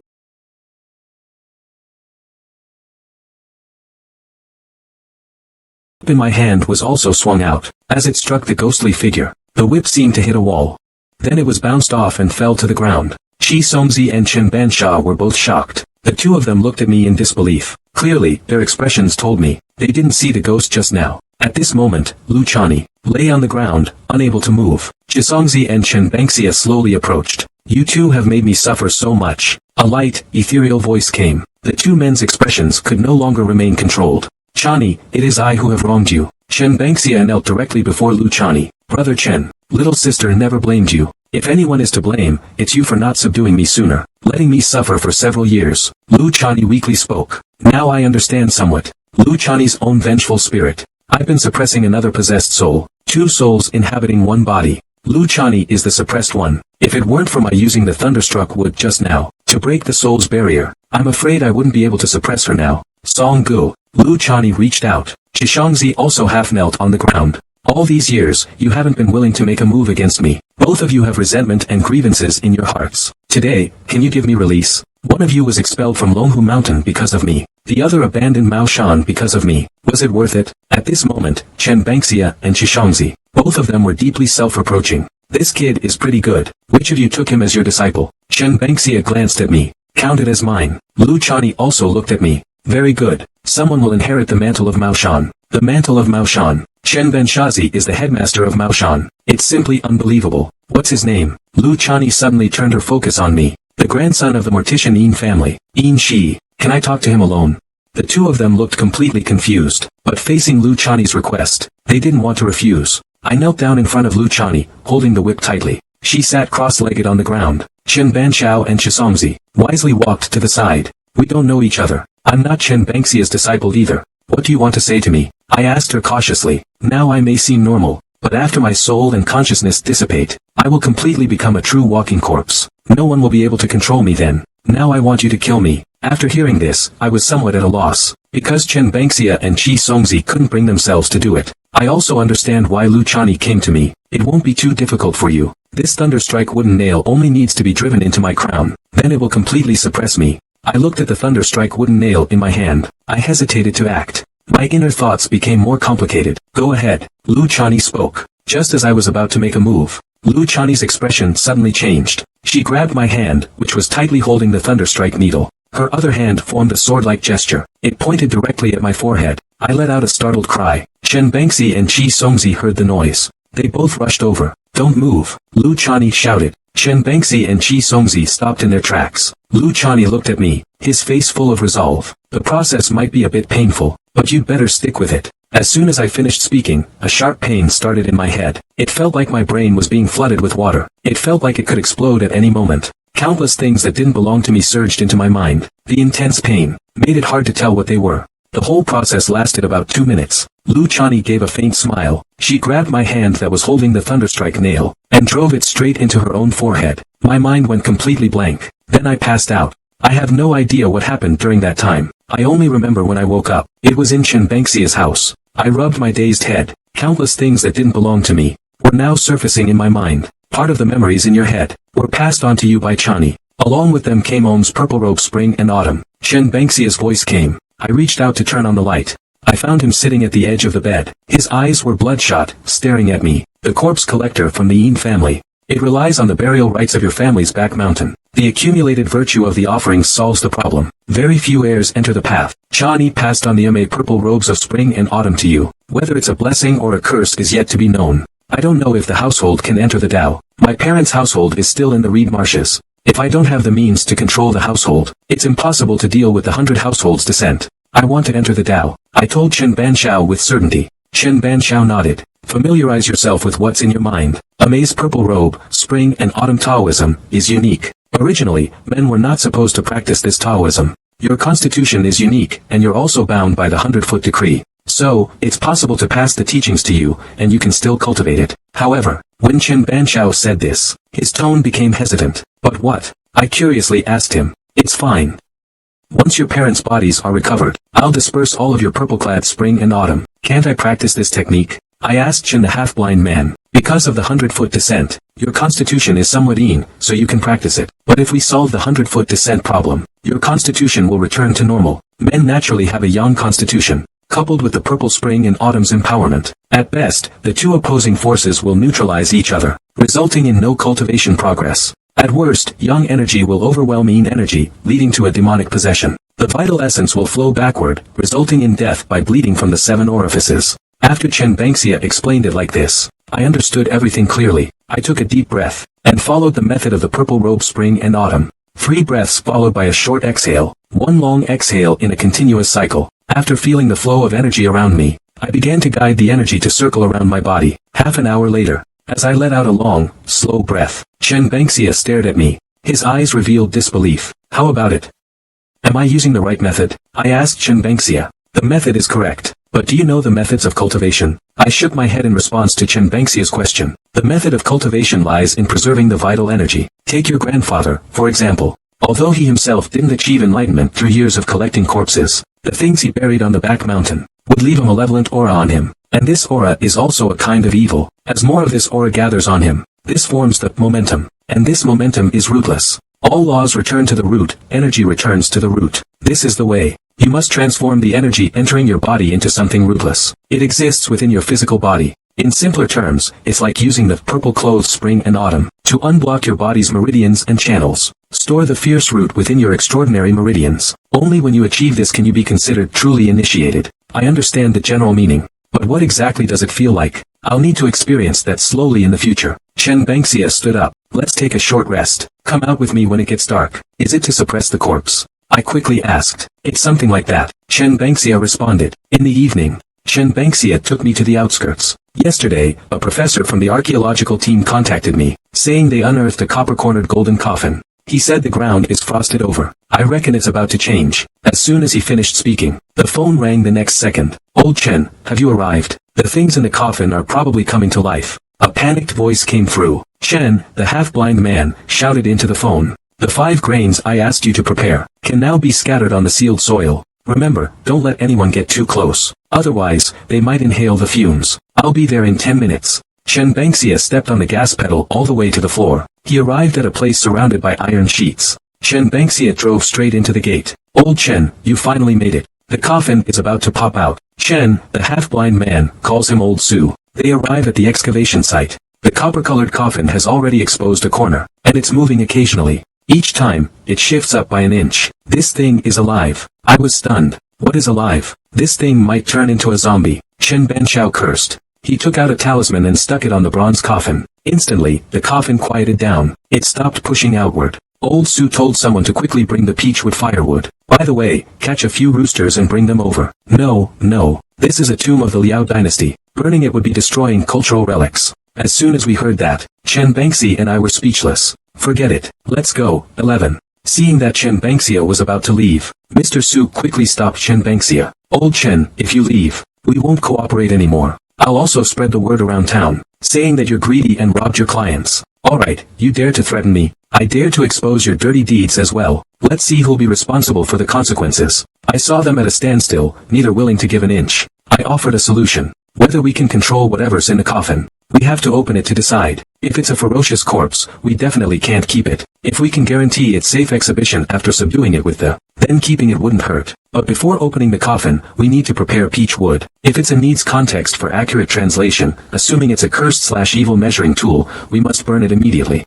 Chen Bangxia agreed. Lao Su hesitated. Ultimately, he conceded. He sent someone to bring back a cartload of peach wood. As the copper-cornered golden coffin was lifted out, everyone held their breath. Open the coffin directly. Chen Bangxia ordered everyone to open the coffin. As the coffin was pried open, the expected stench of a corpse did not appear. Instead, a strange fragrance emanated from the bronze coffin. Don't smell this stuff if you don't want to die. This fragrance has a hallucinogenic effect. Chen Bangxia spoke. I bit my tongue to wake myself up. The scent is overpowering. Chen Bangxia held his breath and approached the coffin. He kicked the coffin to the ground. Inside lay a woman in strange attire. She wore a golden mask on her face. Is this corpse an ancient one? I asked Shenbangxia. At this moment, the once fair and beautiful female corpse had now turned into a withered, yellow, dry-skinned monster. Before I could react, the monster leaped out of the coffin and grabbed my neck with both hands. Then, I was thrown away by a tremendous force. A sharp pain shot through me as I crashed to the ground. Shen the half-blind man stared at me. What's going on? I looked completely confused. Shen the half-blind man pulled me up. You've been cursed. Don't get involved with women recently. The thing in the coffin isn't a corpse. If it's not a corpse, then what is it? I don't understand. Shen, the half-blind man, told me. It's a fox spirit. This thing might be after you too. For a while, I couldn't speak. It would be one thing if I was tangled up with the Baihu. But now, I'm being haunted by a fox spirit. Why is it after me? Your luck is bad and your yin energy is heavy. You're easily targeted by evil spirits. At this time, I looked at the bronze coffin. It was now empty. I asked, where's the body? It turned into a wisp of white smoke and fled. This is originally the place where the yellow weasel ascended to immortality. It used the earth's energy here to achieve sainthood in its physical form. Now that it's broken, it's definitely going to be remembered for a while. At that moment, I noticed in the distant forest, a fierce and hateful gaze was staring directly at me. It then turned into a blur and disappeared. That was the yellow weasel. I asked Shenbangxi in surprise. He nodded and told me, as long as I stay away from women for now, there wasn't much of a problem. I was just cursing my bad luck. What kind of trouble am I getting into today? The remaining matters at the tomb were left to the archaeology team. Shenbangxi and I went back to our place. We had just arrived at the door. Chi Songzi ran out and blocked our way. Shenbangxi stared at Chi Songzi. Where did you bury the cicada slough? Chi Songzi looked at me with disdain. You don't need to know. I'm not here for you this time. It's him. Chi Songzi looked at me. What does this have to do with me? What do you want from me? I asked Chi Songzi. Will you go to Om with me? Chi Songzi said coldly. What? My face froze. I never expected him to mention Om. Shenbangxia, however, looked completely calm. Clearly, he had already guessed the outcome. I don't want to get involved in the grievances between the three of you. Although Lu Chani passed her skills to me, she didn't ask if I was willing to accept them. With the purple spring and autumn in me, I'm about to go to Ame. Then I'd rather dispel this skill right now. Seeing my resolute attitude, Shisongzi narrowed his eyes slightly. He didn't expect me to react this way. Shenbangxia looked at me with a certain look in his eyes. I appreciated a little more. Then he turned around and looked at Chi Songzi. Ame's customs. Do you think you'll be able to escape unscathed after the 11th? Faced with the questioning of the half-blind Chen, Chisongzi stopped talking. Half-blind Chen and I are getting ready to enter the house. Chisongzi suddenly spoke. If he follows you, you'll really kill him. Shenbangxia said nothing. He just went into the house, head down. The next day at noon, after I got up, I found that Shenbangxia had already gone out. So I went out to find something to eat nearby, but I hadn't gone far when I ran into an old acquaintance. It's actually my college classmate, Jiang Chunxiao. Yin Shi, what are you doing here? When Jiang Chunxiao saw me, she was equally surprised and spoke up. I was taken aback. I never expected to run into a college classmate here. At this moment, Chen Bangxi also returned from outside. Shi, hurry back and pack your things. I just got a job worth 100,000 yuan. Jiang Chuanjiao recognized the half-blind Chen's voice. Yin Shi, you two are the rulers. The half-blind Chen said with a smile. What a coincidence. You guys know each other. Later I learned that Jiang Chuanjiao just pay 100,000 yuan to the half-blind man Chen's sponsor. That Miss Jiang, tell me about your situation, so I can figure out how to handle this. Chen Bangxia spoke. Jiang Chunxiao hesitated after hearing this, but ultimately decided to speak. It's my godfather who's in trouble. I thought to myself, isn't this just a case of being framed? Lately, I don't know what's gotten into my godfather. His temper has become violent, and he hits and scolds me at the slightest provocation. This matter, shouldn't we take him to see a psychiatrist?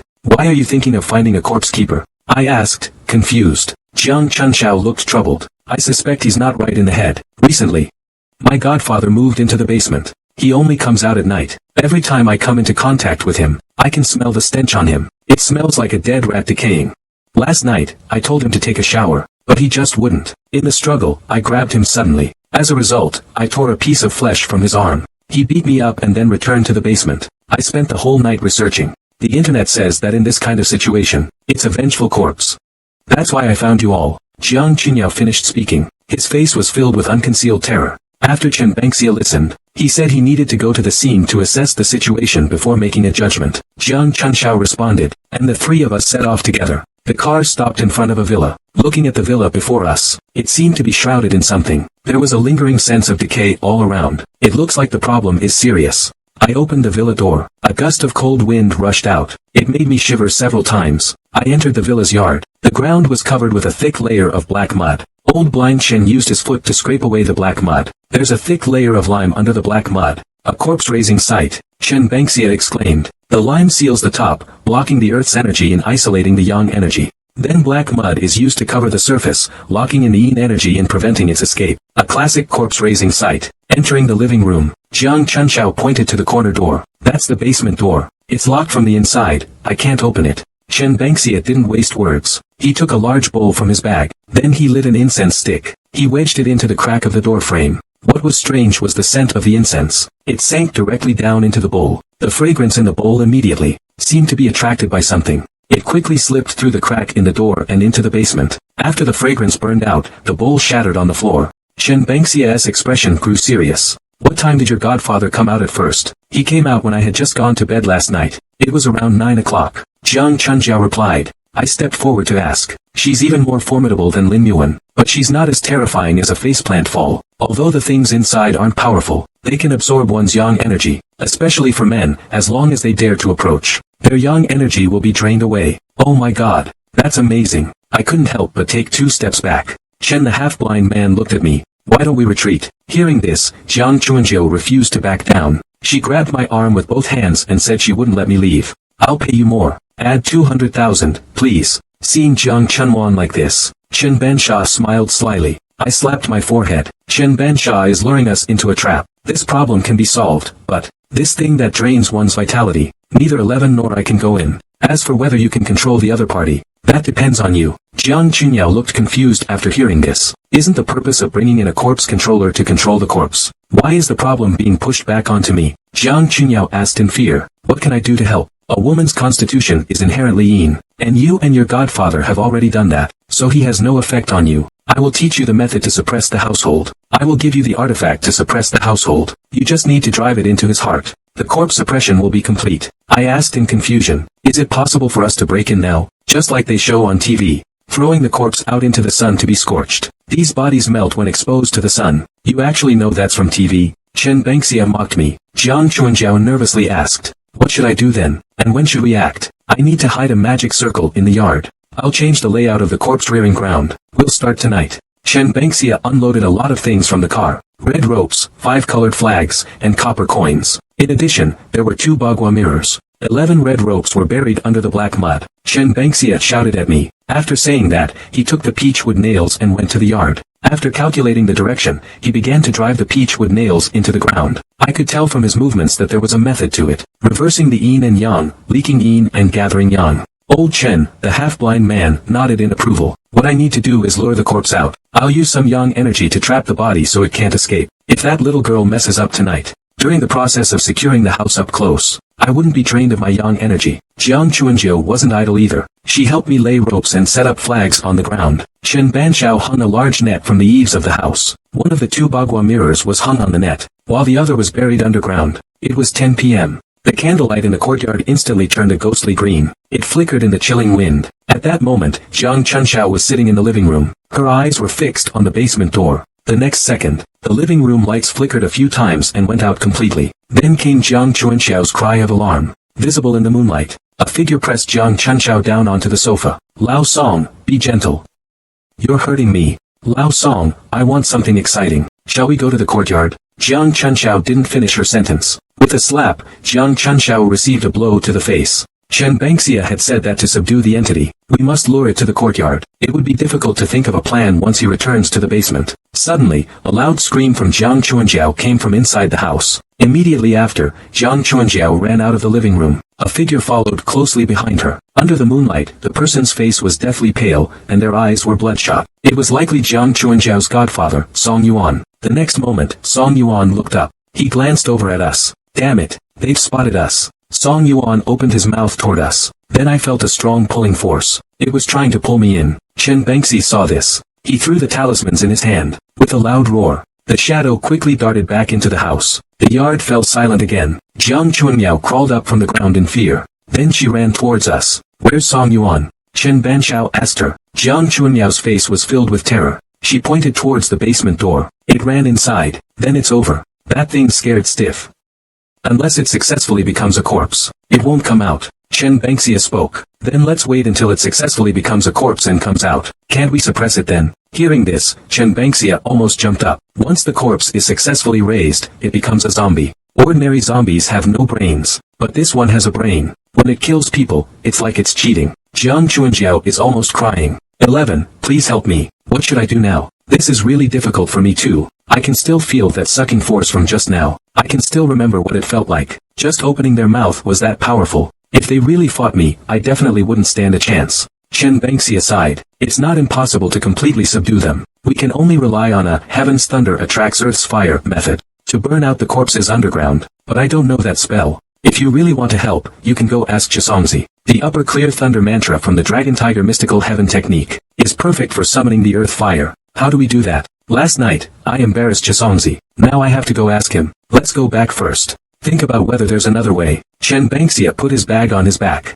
and left without looking back. I had Jiang Chuanjiao move out first. Then I left with Chen Bangxia. Just as we reached the door, Chisongzi was waiting there again. I was speechless inside. This is never ending. Aren't you determined to send me off with no regrets? Chen Bangxia spoke first. Yesterday, I didn't let you take 11. And today, I won't let you take him either. Chisongzi couldn't be bothered to pay attention to Chen Bangxia. Instead, he stood in front of me. Can we talk privately? What is it? Go ahead and say it. I asked Chisongzi, the Yin family's corpse collector. Do you collect unregistered corpses? Chisongzi asked me. Yes. What the Yin family collects are unclaimed bodies. I answered truthfully. I have a body I want to hand over to you, according to your Yin family's rules. Let her rest in peace. I'm a bit surprised. I never expected that Chisongzi would come to me for this. The body is with me, if possible. I can come to pick you up tomorrow morning. Fine. I didn't hesitate and agreed right away. I turned around and walked towards the house. Chisongzi suddenly spoke up. I owe you a favor. If you ever need anything, feel free to ask. Chen Bangxia's voice came from inside the house. What favor? It's clearly two favors. You want 11 to help you clean up the mess. That's the first favor. Letting your people be buried in the Yin family's back mountain. That's the second favor. Do you acknowledge this? Chen Bangxia looked at Chisongzi with a domineering expression. I acknowledge it. Chisongzi gritted his teeth and said. Chen Bangxia looked smug. This is just the first favor. It covers your one intervention. Just use the Shanqing thunder spell of Longhu Mountain to draw out the subterranean fire. Senior, Uncle Chen didn't mean to make things difficult. It's just that a friend of mine is trapped in the underground dwelling. The will absorb people's vital energy, so it can only be burned out with earthly fire. I'll explain it later. Where is the body? How far has it progressed now? Chisongzi asked me. I then told him. The location is not far from here, only about 30 miles. I need to go back and prepare some things. Send me the location. We'll meet there in an hour. After saying that, Chisongzi left. Cheng, quickly call your classmate. Let's clean up the body tonight. Chen Bangxiazi was a bit agitated. 1 hour later, we met at the entrance of the villa. Chisongzi looked at the black mud on the ground. He then glanced around the villa. He wanted to force the ruler out from under the ground. It wouldn't be difficult. The 5 thunder invocation of Longhu Mountain could do it. If that didn't work, I could use the Shanqing thunder invocation later. Please, senior, make your move. I spoke. Chisongzi drew out 5 talismans of different colors. With a flick of his hand, he tossed them. The 5 talismans fell in all directions. One more floated in mid-air above Chisongzi's head. As he murmured words from his mouth, a beam of golden light entered his crown. Thunderbolts covered the palm of his hand. This is the 5 thunder curse of dragon and tiger. I couldn't help but marvel at its wonder. Immediately, sparks and lightning covered the entire floor of the villa. The sound of magnetism kept ringing. Almost at the same moment, a shadow appeared in the living room. Chisongzi made hand seals. The wooden sword behind him flew up. It directly approached the dark shadow. With the sound of things being knocked over, the thunderous energy on the ground dissipated. Song Yuan's body lay on the floor in the living room. Chisongzi's wooden sword had pierced through the corpse's forehead. It's over. I'll wait for you downstairs tomorrow morning. Chisongzi left without looking back after saying that. Chisongzi not only forced out the ruler, but also conveniently helped solve this single aspect alone. He's far more reliable than Chen Bangxia. As for what happened later, after confirming that the household wouldn't cheat again, Chen Bangxia and I left. The next morning, Chisongzi kept his promise. He arrived at the entrance of the neighborhood at 8 o'clock sharp. Chen Bangxia insisted on coming along. The car Chisongzi drove looked like a hearse used by funeral homes. The back was carrying an ice coffin. Upon seeing the body in the ice coffin, Chen Bangxia was immediately stunned. The person in the ice coffin was no one else. It was Lu Chani. When Chen Bangxia saw Lu Chani's body, his eyes immediately turned red. Her body had not yet been embalmed. It was that simple. Chisongzi spokely. That night, after Lu Chani transmitted her power to me, I fainted and lost consciousness. As for where Chisongzi and Lu Chani's bodies went, Chen Bangxia didn't tell me. Now, hearing Chisongzi speak, it seems like he planned to send Lu Chani back to Ame, but now Ame has rejected it. The old fools from Ame. One day, sooner or later, I'll smash their skulls in, Chen Bangxia said angrily. I didn't say anything. Ziguang paused for a moment on Lu Chani's body, feeling a strange sadness in his heart. I contacted Grandpa before we left, and asked him to prepare the necessary things. When we arrived home, Grandfather had already prepared everything. Chisongzi took the body of Lu Chani out of the ice coffin and placed it into the coffin, following our ritual as undertakers. After sealing the coffin, the next step was to bury it. As the tombstone was erected, I took the funeral whip. He knocked on the tombstone. The blue tile in my hand was placed under the tombstone. The ceremony was completely over. When we passed the reed marsh near the village exit, the water surface seemed calm, but in reality, it was turbulent. Those upside-down scallions might be waiting underwater. On the road, Chen Bangxia answered a call. His expression immediately changed. I asked curiously, what happened? Jiang Chuanjiao is dead, Chen Banqiao said. I was a bit confused. She was perfectly fine. How could she suddenly die? How did she die? I asked. Chen Bangxia shook his head. He doesn't know. Her godfather has already been suppressed by Chen Bangxia. It shouldn't be a trick. But if it wasn't her man who killed her, then who could it be? We'll wait until we return to the residence. A police car pulled up in front. Look, old Chen's got an apprentice. A captain said jokingly. Now, let's talk about how Jiang Chunqiao died. Chen Bangxia got straight to the point. We don't know how she died. When we found her, she was already a corpse. After the forensic autopsy, it said that in a very short time, all the moisture in their bodies was drawn out, thus forming mummies. Chen Bangxia's expression turned serious. It couldn't have been someone who sucked out all the moisture from their bodies. It should be that their vital energy was sucked out. Take me to the crime scene. I need to confirm something, Chen Bangxia said solemnly. The captain didn't waste words. He took us straight to Jiang Chunjiao's villa. Chen the blind entered the villa. He searched every corner, but he found nothing. Jiang Chunjiao died in the basement. Chen the half-blind came out of the basement and asked. The captain nodded. A trace of severity flashed across Chen Bangxia's face. Found the problem? I asked. Chen Bangxia nodded and looked at the captain. If Jiang Chuanjiao's body hasn't undergone any changes, you can handle it yourselves. If it has, then call me again. We'll leave now. Chen Bangxiazi finished giving his instructions. He took me away from this place of strife. On the way, I couldn't help but feel curious. What exactly happened? Jiang Chunjiao's foster father was murdered. Chisongzi chopped up the body, and I subdued the moon. That means we directly offended the person who raised him. Jiang Chunjiao's yang energy was probably also absorbed by that foster parent. What kind of person is the you mentioned? I asked Chen Bangxia. He doesn't know, but that has set their sights on the two of us. It's very likely they'll make a move on you next. On me? Why? Chen Bangxia looked at me with a pitiful expression and stepped forward to comfort me. Your strength is too weak. Now I'm starting to doubt whether following Chen Bangxi was a wise choice. Getting involved with 100 corpses curse, and the yellow weasel wasn't enough. Now we've got the keeper of the scales after us. This is such a damn mess. Following Chen Bangxi back home, I was completely on edge. I stayed home the whole time. During that time, I practiced the purple clothes spring and autumn technique. I used chi manipulation to adjust the rootless energy around my body. At that time, I successfully condensed a root, and I could perform the simplest soul-gathering technique. Thinking about this, I decided to give it a try. This so-called soul-gathering technique is similar to a spirit summoning technique. I can summon some lowly wandering souls. I fold my hands together and begin to chant the spell. Supreme Salvation Order. Summon the lingering souls, illuminating the great Yuan. Break the void, gather the souls and spirits. Hurry, as the law commands. A vortex of energy condenses in the darkness. Faint traces of yin energy surge from all directions. It continued to condense. As more and more gathered, a human-shaped shadow gradually emerged. When I saw the figure's face, I was so shocked that I couldn't speak. Lu Chani, how is it you? Lu Chani didn't expect me to summon her.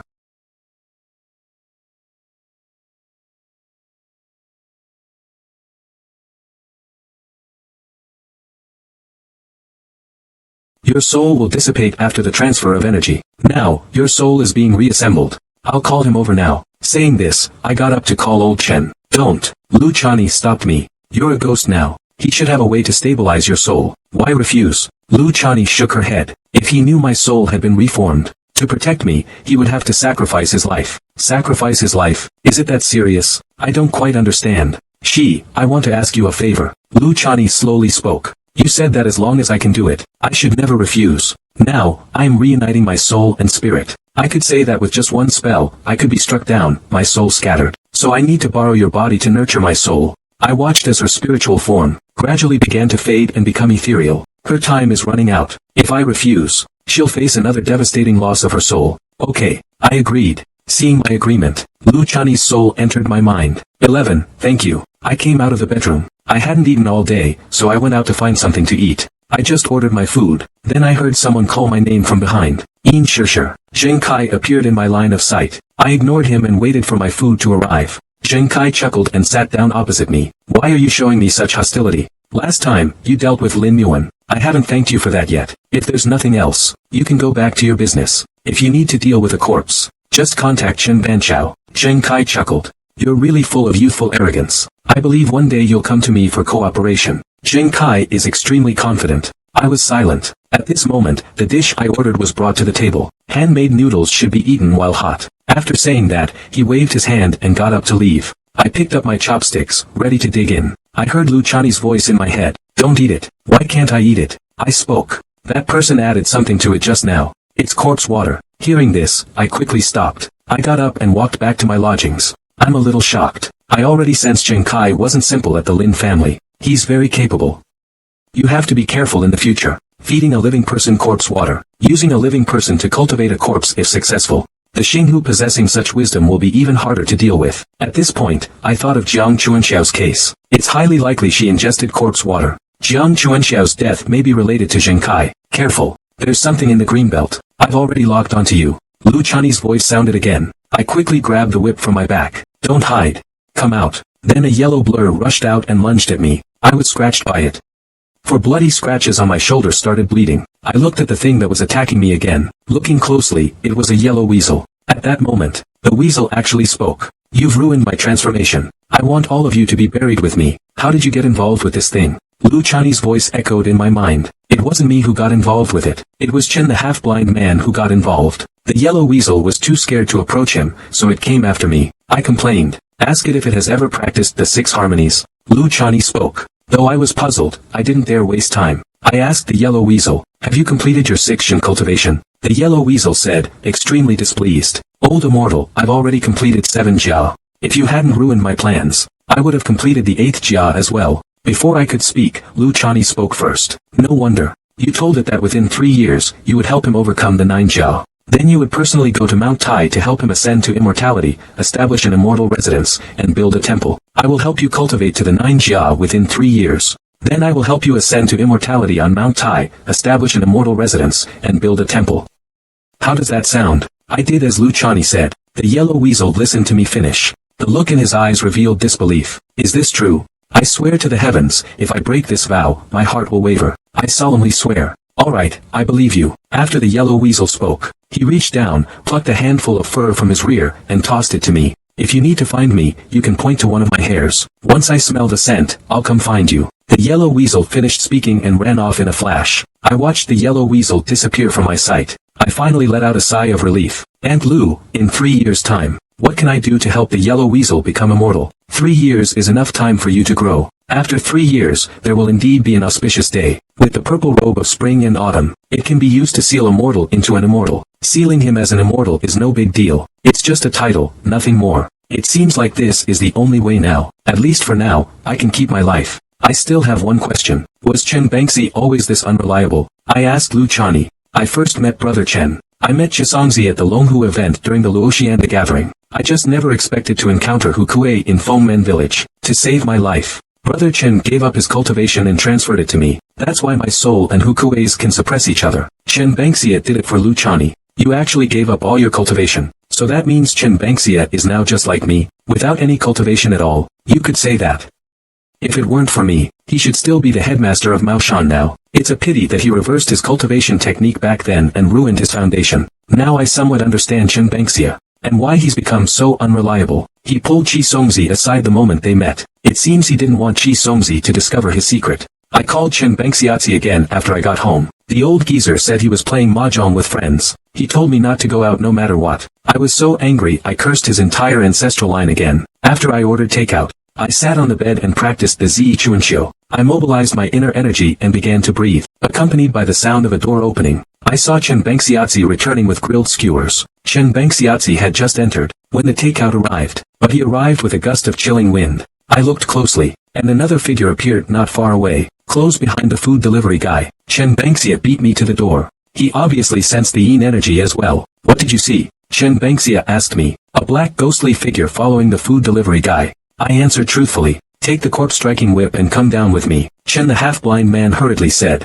I went back to my room to grab the door whip and then rushed downstairs. Chen the half-blind man had already stopped the delivery guy. When I looked around, the ghostly figure had already disappeared. Old man, get out of the way, do you hear me? Don't force me to hit you, the delivery guy threatened. Young people shouldn't be so hot-headed. There's a ghost haunting you right now. For just 998, I can help you get rid of it. Mud bird. The delivery guy cursed loudly. Then he slapped Chen Bangxia. He rode off on his delivery bike. Watching that slap, I silently cursed. Deserved it. I thought he was the type to help when seeing injustice. I didn't expect he was actually charging to exorcise ghosts. Looking at the delivery guy riding away, the ghostly figure suddenly appeared out of nowhere. It continued to cling to the delivery guy. How does it feel after getting slapped? I shook my head in speechlessness. Put away the whip and go back to sleep. Chen Banqiao is standing at the door of my bedroom. He's sneakily watching me. Tomorrow, come with me to the town to measure something. Measure a corpse. How much did you scam this time? This time, I didn't earn a single penny. When Chen Banqiao spoke, his tone was so forceful, afraid I might misunderstand him. The next day, Chen Bangxi woke me up. I stretched my muscles a bit. Every day, I diligently practice cultivation. I realized that my roots have already grown to as many as 10. Are you done yet? Are you hiding in the bathroom smelling the fragrance? Chen Bangxi was shouting from outside the door. The place we're going to is a bit far. It's best to bring 2 sets of clothes to change. Chen Bangxia kept chattering incessantly. After getting in the car, Chen Bangxia drove for 7 or 8 hours straight. We're in the south already. Honestly, how much did you receive in gifts? Chen Bangxia chuckled. Not much, just 1 million. I knew what he said last night. Not charging money was a lie. Until it was near evening, we arrived at a small town in Jiangnan. Master Chen had been waiting for you. The man in the suit politely extended his hand. Thanks to Mr. Zheng, everything has gone smoothly. What time are you having dinner? I was speechless for a moment. You don't just ask such things directly. The man in the suit, Mr. Zheng, was stunned for a moment. It's already been arranged. After eating and drinking, rest for the night. Tomorrow morning, we'll go to the village. After eating and drinking enough, I thought we would discuss the situation of the households in the town tomorrow. Then Chen Bangxia got up and went back to his room to rest. And that Zheng didn't dare say anything more. I stayed in the hotel room for about half an hour. Seeing it was still early, I went to stroll around the southern night market. I came to an antique street. Then I heard a shout. Girl, if you really like it. This item is 20 kwai, final price. Driven by curiosity, I also moved closer to the crowd. A pure-looking woman was squatting in front of a stall, holding a bagua mirror, looking at it endlessly. Young lady, your family has encountered misfortune or been haunted. This thing is perfect for warding off evil and expelling ghosts. People nearby started guiding the girl to make a purchase. As an outsider, I could tell, it's a simple scam. They just want to rip this woman off. A piece of broken wood, selling for 200,000. The cost is probably only a few hundred. These people can each get tens of thousands. It's a truly lucrative business. I really can't stand this kind of behavior. So I pushed through the crowd. I'll take the bagua mirror for 300,000. This young brother knows his stuff. If you're sincere, 100,000 will do, you can take it. The vendor acted casual and generous. At this point, the young girl wasn't having it. Big brother, I spotted this first. Why don't you take a look at something else? The person who had been guiding the girl spoke up. I told you, the young lady asked you to buy it earlier, but you didn't. Now, a fortunate person has taken a liking to it, and you want to buy it. Aren't you just ruining your business with insincerity? I smiled and ignored the person. Then I turned to the vendor and said, Boss, give me an honest answer. Is this really genuine Maoshan merchandise? If it's not, I won't take it. The vendor firmly told me that this was the bagua mirror used by a Maoshan Taoist. I looked at it from all sides and shook my head. It did look like a bagua mirror, that's true. But it wasn't from Maoshan.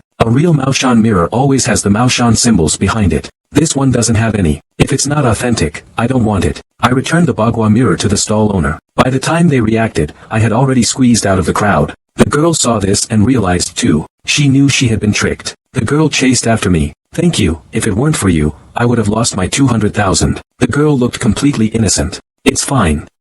It's good that you figured it out. I casually replied. The girl extended a jade-like hand in front of me. My name is Tang Wan.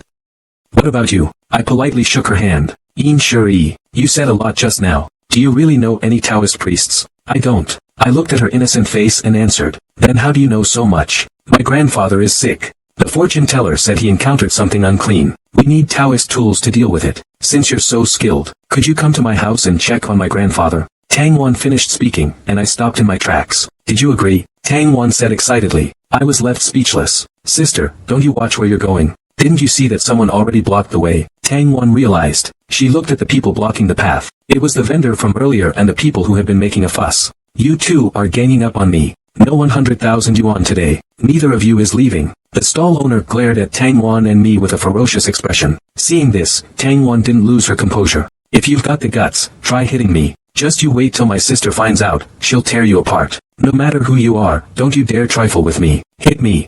The stall owner spoke arrogantly. Seeing that they were getting serious, Tang Wan panicked and quickly hid behind me. I didn't hold back either. I know a little about fighting. Dealing with these troublemakers was more than enough. 11th brother, beat them to death. Tang Wan stood aside, cheering me on. After I knocked down all those guys who rushed at me, Tang Wan was cheering and clapping beside me. She's a social butterfly, but I'm not. Let's go. I told Tang Wan to leave first. No, you haven't gone to see my grandpa yet, so no matter where you go, I'll follow. Tang Wan said coquettishly. Kid, just wait. I'll make sure you leave here walking sideways. The vendor threatened. I'm really afraid things will escalate. I pulled Tang Wan and we left quickly. But when Tang Wan and I tried to leave, it wasn't easy. Because the vendor called more people over. You two, kneel down right now. The vendor was extremely arrogant. 2 fists can't defeat 4 hands with so many people here. No matter how good I am at fighting, it's impossible to win. I won't kneel. If you have the guts, try touching me. Tang Wan started shouting. Can you stop talking for once? I said, speechless. Go ahead and beat them to death. After the stall owner spoke up, some people grabbed sticks and were about to rush forward. Who dares to lay a hand?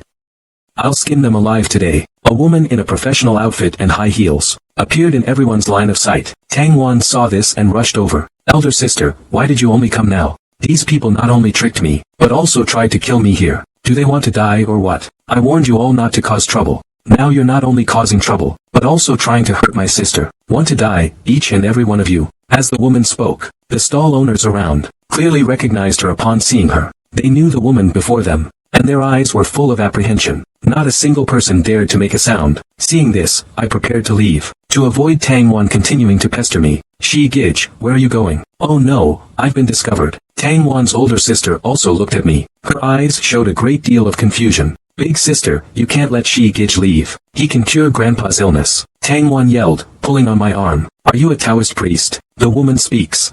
No, I answer. Sister, he's lying. He can tell the compass is fake. He also knows about Maoshan.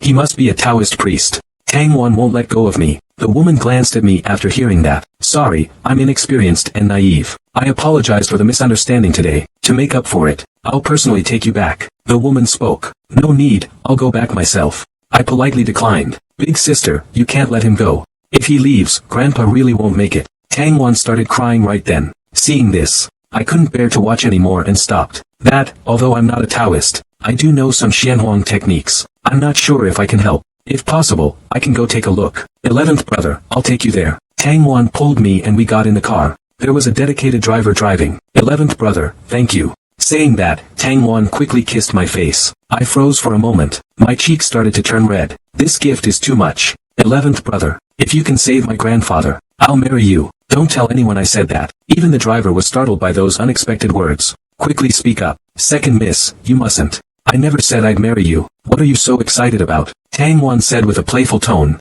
The car drove into a villa area. Tang Wan pulled my hand and ran into the villa. Dad, Mom, Grandpa's saved. Tang Wan shouted, bringing everyone out. Warner, your grandfather is resting. You can't shout like that. A richly dressed woman stepped forward to stop her. Mom, I've brought someone who can cure Grandpa. Tang Wan spoke excitedly. Everyone's gaze fell upon me. Hello, uncles and aunts. You can call me 11, and stated my purpose. Upon hearing that I was here to see Grandfather Tang Wan, everyone shook their heads and sighed. Tang Wan's father, Tang Xiong, harbored no hope. Warner, take your friend upstairs to see him, but remember not to disturb your grandfather, Tang Xiong said. Tang Wan nodded and pulled me upstairs. An elderly man is lying in bed in the room. His face is deathly pale, like ash. 11th brother, do you think my grandfather is possessed? Tang Wan asked me. I looked at the old man on the bed. Between his eyebrows, a dark energy was continuously gathering. It is devouring the old man's life force. They say a person has 3 flames, one on each shoulder, and one on top of the head.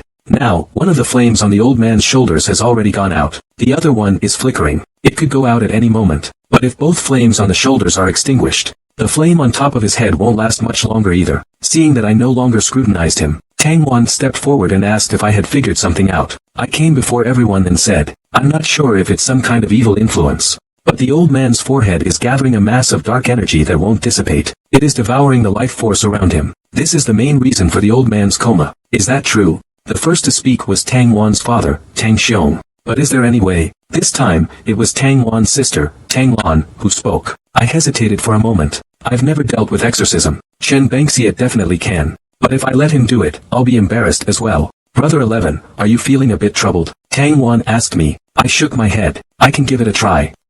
I need to make a call. I went to the bathroom and dialed Chen Bengxia's number. What's up?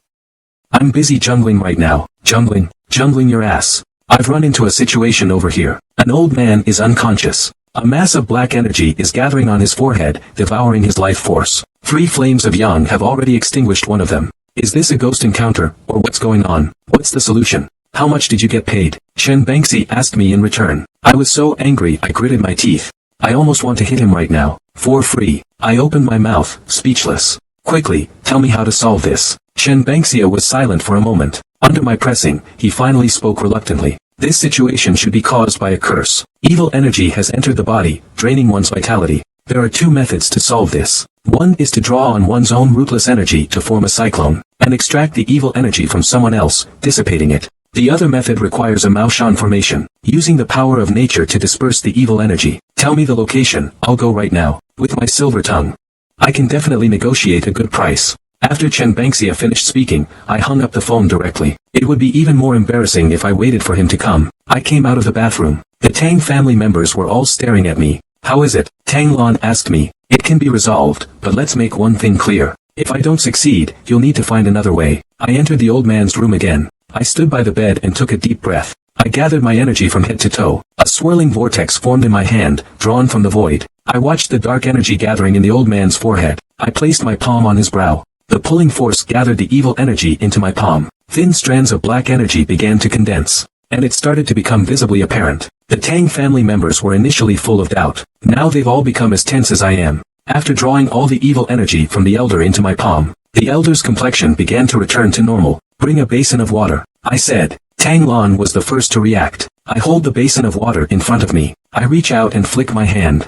I send the dark energy into the water. What was once clear water has now turned a dark green color, and it gives off a foul, rancid odor. Cough, cough, cough. The elderly person lying in bed reacts. Grandfather. Tang Wan was the first to rush forward. The old man opened his eyes with a shake from Tang Wan. Now that he's awake, I should leave. I left the Tang family home. I opened the map navigation. I was about to leave the villa and take a taxi back. But since this place is far from the city, it's really hard to get a taxi. Just then, a car caught up with us. We haven't even thanked you yet, and you're already running off without giving us a chance. Tang Lan said softly. At this time, you should be at home celebrating. I replied. I could tell you were exceptional from the moment you acted earlier. You're in such a hurry to leave because you're afraid my sister will pester you, right? I just smiled and didn't answer. Get in the car. I'll take you home. I looked around. There were no cars around, so I didn't make a fuss. I've met many boys. Many of them seem better than you on the surface. But someone like you. This is the first time I've ever met someone like you. Hearing Tang Lan say this, I tried to be witty, like those online. So don't fall for me. Tang Lan was stunned for a moment. You're really hitting on me hard, aren't you? I was so embarrassed I didn't know what to say. Sure, do you believe in fate? Tang Lan suddenly asked me. Seeing me not speak, Tang Lan continued. I had a failed marriage and divorced 6 months ago. At that time, I met a fortune teller. He said my sister and I would fall in love with the same man at the antique street. The time, place, and today all match up. Wow. Could it be that I'm attracting romantic interest today? That's not funny at all.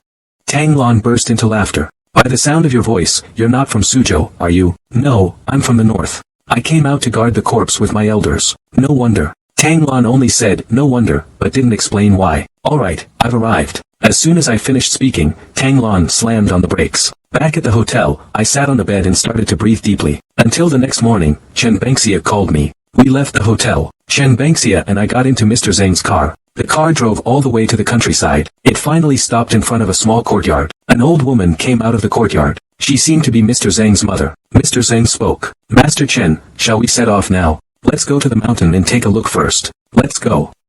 Lead the way, Chen Bengxia said. Mr. Zhang got up, led the way, and started walking up the mountain. Halfway up the mountain, a grave appeared before them. Chen Bangxia told me, "We are not here to suppress the corpse this time." Instead, they helped the Zheng family relocate the grave. Ever since the old man of the Zheng family passed away, they were advised to bury him here, so that their descendants would have smooth sailing. But in fact, the business the old man built years ago has been lost by the Zheng family under the current generation. The Zheng family is on the verge of bankruptcy, but Chen Bangxia is a local resident. Could it be that you also understand feng shui? You're a local. You're not a feng shui master. Are you trying to swindle me? Who told you I don't? Even Qi Songzi wouldn't dare say that. I rolled my eyes. I didn't get entangled with him on this issue, until all the Zheng family members arrived. Chen Bangxia let them perform the ancestral rites and prayers first. I looked at the surrounding mountains, rivers, and terrain. This place rarely sees sunlight. Yin prevailing over yang, accumulated over the years. The location of this tomb will also become a breeding ground for evil. Besides that, the surrounding qi is surging, but there's nowhere for it to converge. There are no suitable grave sites nearby. I pulled Chen Bangxia aside to ask, "You're helping the Zheng family move the graves. Where are you planning to move them to?" Chen Bangxia held the compass, acting mysterious. "You wouldn't understand even if I told you." Hearing this, I snatched the compass from Chen Bangxia's hand. "I don't understand feng shui, but I do understand the principles of magnetic fields. Look at this compass. The needle has no direction, no fixed point. It swings around randomly like a lost soul. How can anyone be buried in a place like this?" Chen Bangxia stared at me strangely. "Do you understand feng shui?" "I don't understand, but I can see the mountain ranges gathering qi." "You can see the mountain ranges gathering qi?" Chen Bangxia's face was full of disbelief. He pointed to the two peaks in the north. "What's there?" "Can it store qi?" Chen Bangxia excitedly asked me. I glanced at it and then shook my head. Though the mountains over there are high, the two peaks on either side are like a fierce tiger with its mouth open. The Zheng family's tomb is in the middle. The fierce tiger opens its mouth and roars at the sky. The Zheng family's tomb won't be affected by this energy. It won't bring bad luck. The Zheng family can only move the tomb if they leave the mountains. A true genius. You're a goddamn genius. Chen Bangxia hugged me excitedly. I broke free from his embrace and said, "How do you plan to help them move the graves?" Chen Bangxia immediately shook his head. "To be honest, I'm not sure myself. I'm speechless. This Chen Bangxia really takes on any job. But now that you're here, I have confidence." Chen Banqiao immediately added, all right. Tell them to stop touching the grave for now. The energy here is chaotic. I'm afraid if we dig up the coffin, it might really trigger a corpse uprising." Chen Banqiao immediately shouted at the Zheng family, "Let them stop moving the grave for now. Everyone else can leave and go back first. You go back too.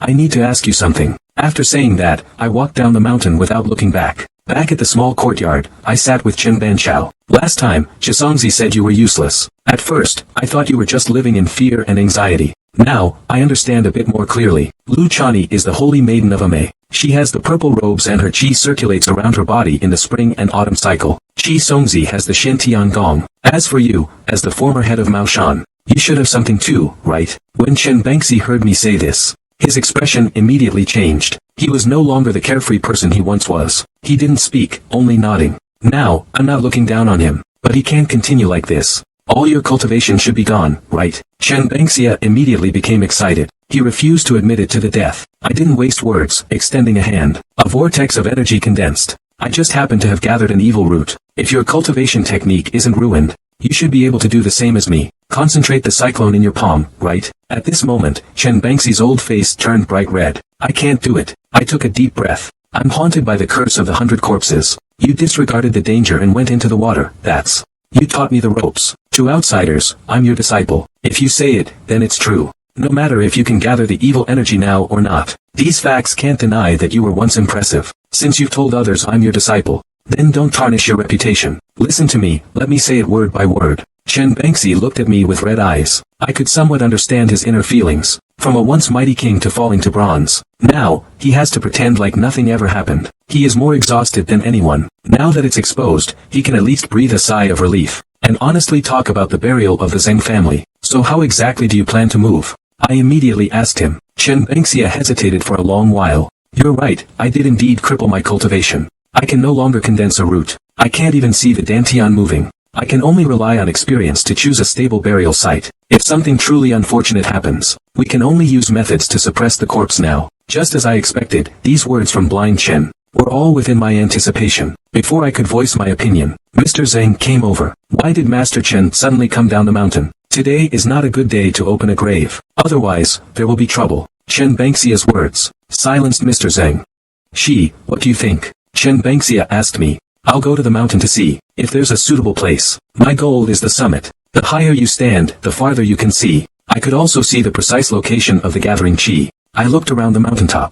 I discovered the natural qi sea. It was just passing through the mountain ravines. There wasn't a single place where it lingered. So, is there a suitable place? Chen Bengxia asked me. I shook my head and pointed to the mountain range on the opposite bank. Do you see the dense forest over there? Chen, the half-blind man, nodded. I see it. Do you think it's a good place to bury someone? I asked. I don't think it's suitable. That spot is on the north side of the mountain. It barely gets any sunlight each day. It's very likely still a burial ground for corpses. I stayed silent and pointed to a spot halfway up the mountain below. It's probably about 500 meters below the Zhang family tomb. What about this spot? Chen Bengxi immediately shook his head. I don't think that's possible. Although there's no energy at these two places, they have one characteristic. The flow of qi in the qi sea will pass through these locations. Since we arrived until now, the flow of qi in the qi sea has not changed at all. Feng Shui nurtures people by nurturing these qi seas. The purpose of storing qi is to concentrate the qi sea and bring blessings to future generations. The qi sea flows through these two places, and it continues without end. Can this also be seen as storing qi? Chen Banshao had a look of sudden realization. You really are a genius. Why didn't I think of this principle of drawing inferences from one example? This method really could work. Chen Banshao agreed. Let's go down the mountain and check out these two places. We stayed at the chosen location for a moment. I could clearly sense the fluctuations in my dantian. Now it's time to choose the location. To avoid unnecessary trouble, we chose this piece of land right below the original tomb. After determining the location, Chen Bengxi used stones to mark a circle on the ground, and he even deviated 3 meters from the true spot. When finding the dragon and pointing at the burial spot, don't aim directly. The true burial spot relies on the 8 characters. Although acupuncture points don't rely on a person's botzi, Feng Shui masters are all clear on one thing. That is, tombs will always deviate from the main burial site. To enter the main burial site, one's botzi must be strong. Otherwise, it can't withstand it. Coming down from the mountain, Chen Banshao found someone with the surname Zhang. The matter will be settled tomorrow when the coffin is opened. The next day, there were already quite a few people standing in the yard. They must be here to carry the coffin. Master Chen, when do you think we should start? We can start now. You take some people and start digging up the grave. Go to the mountain, and Chen Bengxi will go to the old grave. I came to the new grave. There's a cluster of mist in the dug grave. This isn't above the main chamber. If it were above the main chamber, there would probably be more mist. After making sure there were no problems, I came to the old grave. The Zhang family's coffin has also been unearthed. How is it? Is there a problem with the grave pit below? Blind Chen asked me. No problem, I replied. Chen Bengxia stopped talking. His eyes were fixed on the nearby graves. I don't know why, but his right eye kept twitching. At that moment, a scream suddenly came. Chen Bengxia heard the sound. I rushed over as quickly as possible. I got up and went over. I saw black mist swirling around the exposed coffin. Whatever's inside the coffin must be something extraordinary. At that moment, I noticed that the soil around the coffin was different from other areas. The soil around this coffin is different from the soil in other places. I said to Chen the half-blind man. Chen the half-blind man grabbed a handful of mud from the ground. Bloody mud. Chen the half-blind man had a serious expression on his face. Zhang, you come over here. Chen the half-blind man shouted. Zhang hurriedly walked over. Master Chen, what's the reason for your anger? Chen Bansha threw the mud in his hand. Smell it yourself. After Zhang smelled it, the expression on his face froze. How could this be? No wonder your old man hasn't rested in peace after his death. You've soaked the mud around this coffin with blood. Do you know that blood will alter the household? We can't do this job. Please find someone else. At 11, we leave. I ignored Chen Bengxi. Instead, I looked at the man named Zhang. Tell me honestly, when the burial took place, what did you do around the coffin?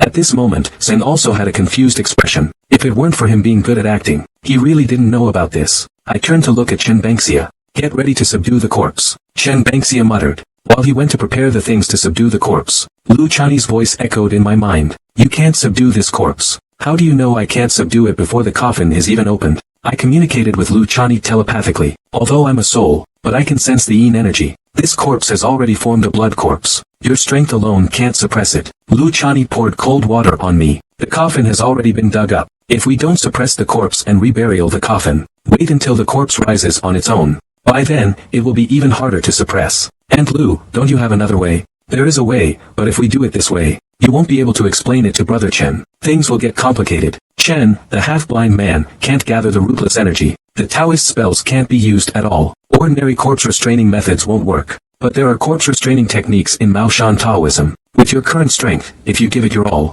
you should be able to suppress the blood factory in the coffin. However, this way, your strength will be exposed. How will you explain that later? A global level problem is right in front of me. It's like if your mother and wife both fell into the water. Who would you save first? It's a pity that Song Gu isn't here. Otherwise, we could use the Dragon Tiger 5 Thunder spell to destroy this blood-sucking fiend. Dragon Tiger 5 Thunder spell. Last time, when helping Jiang Chunjiao subdue the corpse, Qi Songzi used the 5 Thunder spell, and I remember what those 5 talismans looked like. Perhaps I could try the 5 Thunderclap incantation. I muttered. The Dragon Tiger 5 Thunderclap incantation requires the Dragon Tiger Profound Heaven skill to empower it. A May Purple Robe Spring and Autumn is a purely Yin skill. It can't empower the Dragon Tiger 5 Thunderclap incantation. Don't worry.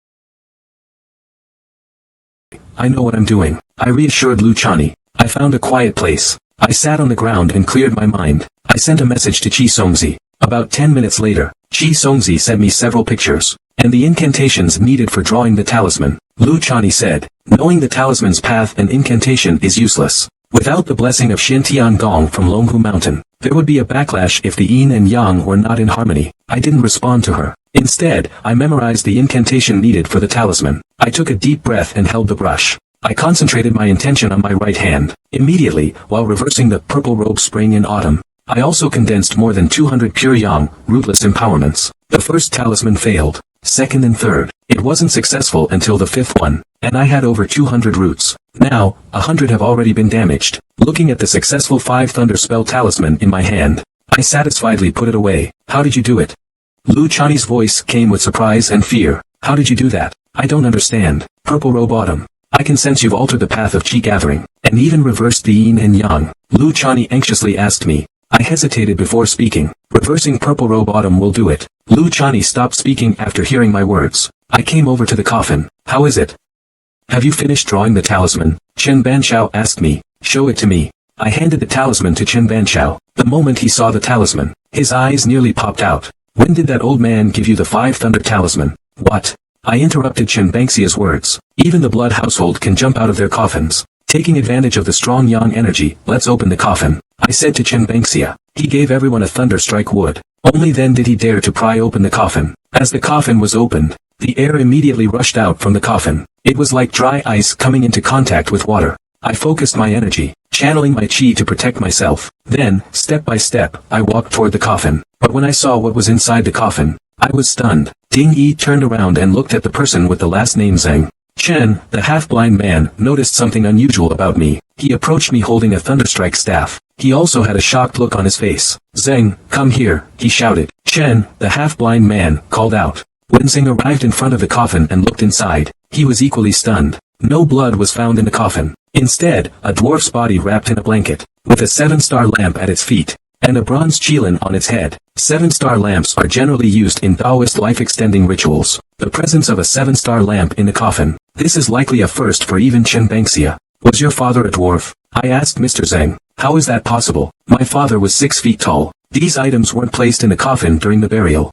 How did these things end up in the coffin? Everyone is baffled now. Mr. Zheng's father wasn't a dwarf. And why are the 7-star lamp and the bronze qilin here? This is hard to explain. What's even stranger is, the coffin was originally surrounded by corpse energy. Now, as the coffin opens, the corpse energy inside the coffin dissipates. Is there any particular meaning to placing this thing in the coffin? I asked Chen Banxi. After all, he was once the leader of the Maoshan sect. One should have some understanding of this kind of thing. But looking at Chen Banxia's expression, he's also clueless about this situation. I asked Lu Chani in my mind. She said this is the first time she's encountered this. This dwarf seems harmless. Yet after all these years in the soil, his physical body hasn't decayed at all. Let's subdue this protector dwarf first. I proposed.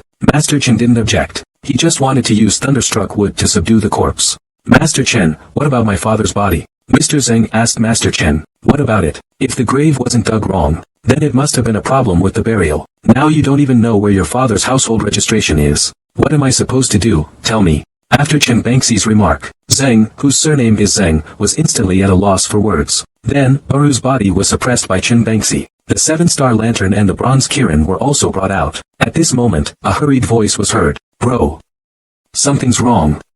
Mom's in trouble. The person with the surname Zeng jumped up in anger after hearing that. Then he ran down the mountain. Old Chen, carry the body down the mountain. If we all go down, no one will take care of the household here. Something bad might happen. After I gave the order, I ran back to the Zeng family's gate. I hadn't entered the courtyard yet. I saw dark energy emanating from the courtyard wall. I entered the courtyard with my whip in hand. I found Zeng performing CPR on his mother. A strong corpse aura was emanating from Zeng's mother. The situation was too bizarre. I told the arriving Chen Bangxia about the situation. After hearing this, he became cautious as well. Could it be some kind of evil rebirth technique? Chen Bangxia said uncertainly. Rebirth? I'm a little confused. What is rebirth? The Mao Shan records mention some evil methods that can allow a soul to be reborn. This kind of rebirth requires an empty body, but this type of rebirth isn't true rebirth. Chen Bangxia was also confused for a moment. Tell Chisongzi about the situation here. Ask him what he thinks. Master Chen, please, save my mother. Zeng, whose surname was Zeng, kneeled and pleaded. Now, Chen Bangxia couldn't see the dark energy around Zeng's mother. He could only stare at me with wide eyes. There's no hope left. All vitality has been eroded by the black energy. Mr. Zeng buried his head and wept after hearing this. It was only a matter of moving the grave. Now, a life has been lost. Something is amiss. There must be foul play. I have to be cautious. I'm afraid there will be more reanimation. The news from Chi Songzi has arrived. The coffin lid, the mortician, and the middleman. What does it mean? I don't understand. Chen, the half-blind man, suddenly figured it out. I get it now. At 11, we head up the mountain. We hurriedly arrived in front of the Zeng family tomb. Chen, the half-blind man, was holding a shovel. They started digging down in the pit. They really did find another coffin. This should be the coffin of Zeng's father. Chen, the half-blind man, spoke up. He immediately contacted the Zeng family. He asked them to bring people back to exhume the grave. When the Zeng family saw there was another coffin, they were also shocked. When my father was buried, I personally saw the coffin lowered into the ground. How could another coffin possibly appear? This coffin is definitely your father's. Now, are you planning to bury your father again, or take him back? Blind Chen asked. The man named Zeng wants to take the coffin back. Prepare to bury them together. If you want to do that, it's not impossible. But do you understand the price of doing so? I asked the one with the surname Zeng. When he shook his head, I continued. The dark energy surrounding your mother. As expected, she will rise from the dead tonight. If your father's body remains stiff and unchanging, if we lift it back up, I'm worried it might come back to life as well. If there's a resurrection, the one behind it will surely show up. If we can't control the corpse then, there could be many casualties. My suggestion is to open the coffin now. If your father has already turned to dust, then the coffin can be taken back. If the corpse is stiff and undecomposed, we'll bury it directly in a new grave. In the end, Zeng chose to open the coffin. With a combined effort, they pried open the coffin. A wave of foul stench immediately came. After the stench dissipated, what met our eyes was a skull. My hanging heart finally dropped. As long as the corpse wasn't stiff and undecomposed, everything else is fine. Then the coffin was carried into their own courtyard. As for the burial place, it would be reburied at the new grave. As for that dwarf's body, I asked Old Chen, should we burn it now? Old Chen shook his head after hearing this. We still don't know who this dwarf was buried with, but it's certain that it's definitely not doing good deeds. Bao Ru, I've already tampered with it. Even if it's thrown into the breeding ground, for decades now, it still couldn't come back to life. As long as someone tries to lay a hand on this dwarf, they will definitely be backfired by my magic. What we need to focus on now is Zeng Mu's situation. This thing will definitely come back to life tonight. Someone in the Zeng family is bound to die. I sat in the corner, lost in thought. Being able to place the dwarf in Zeng Fu's grave certainly suggests some familial connection to the Zeng family. I just don't know who. As night fell, the entire Zeng family courtyard was practically filled with people. Strangely, his wife was nowhere to be seen. Has Mr. Zeng gotten a divorce? I asked Chen the half-blind man. No. Why are you so curious about this? Chen the half-blind man asked me. Now all the aunts and uncles are showing up, but his wife is nowhere to be seen. This doesn't really add up. Just ask someone with the surname Zeng, you'll know. Chen Bangxia stood up and went to ask. About 10 minutes later, Chen Bangxia came back and said,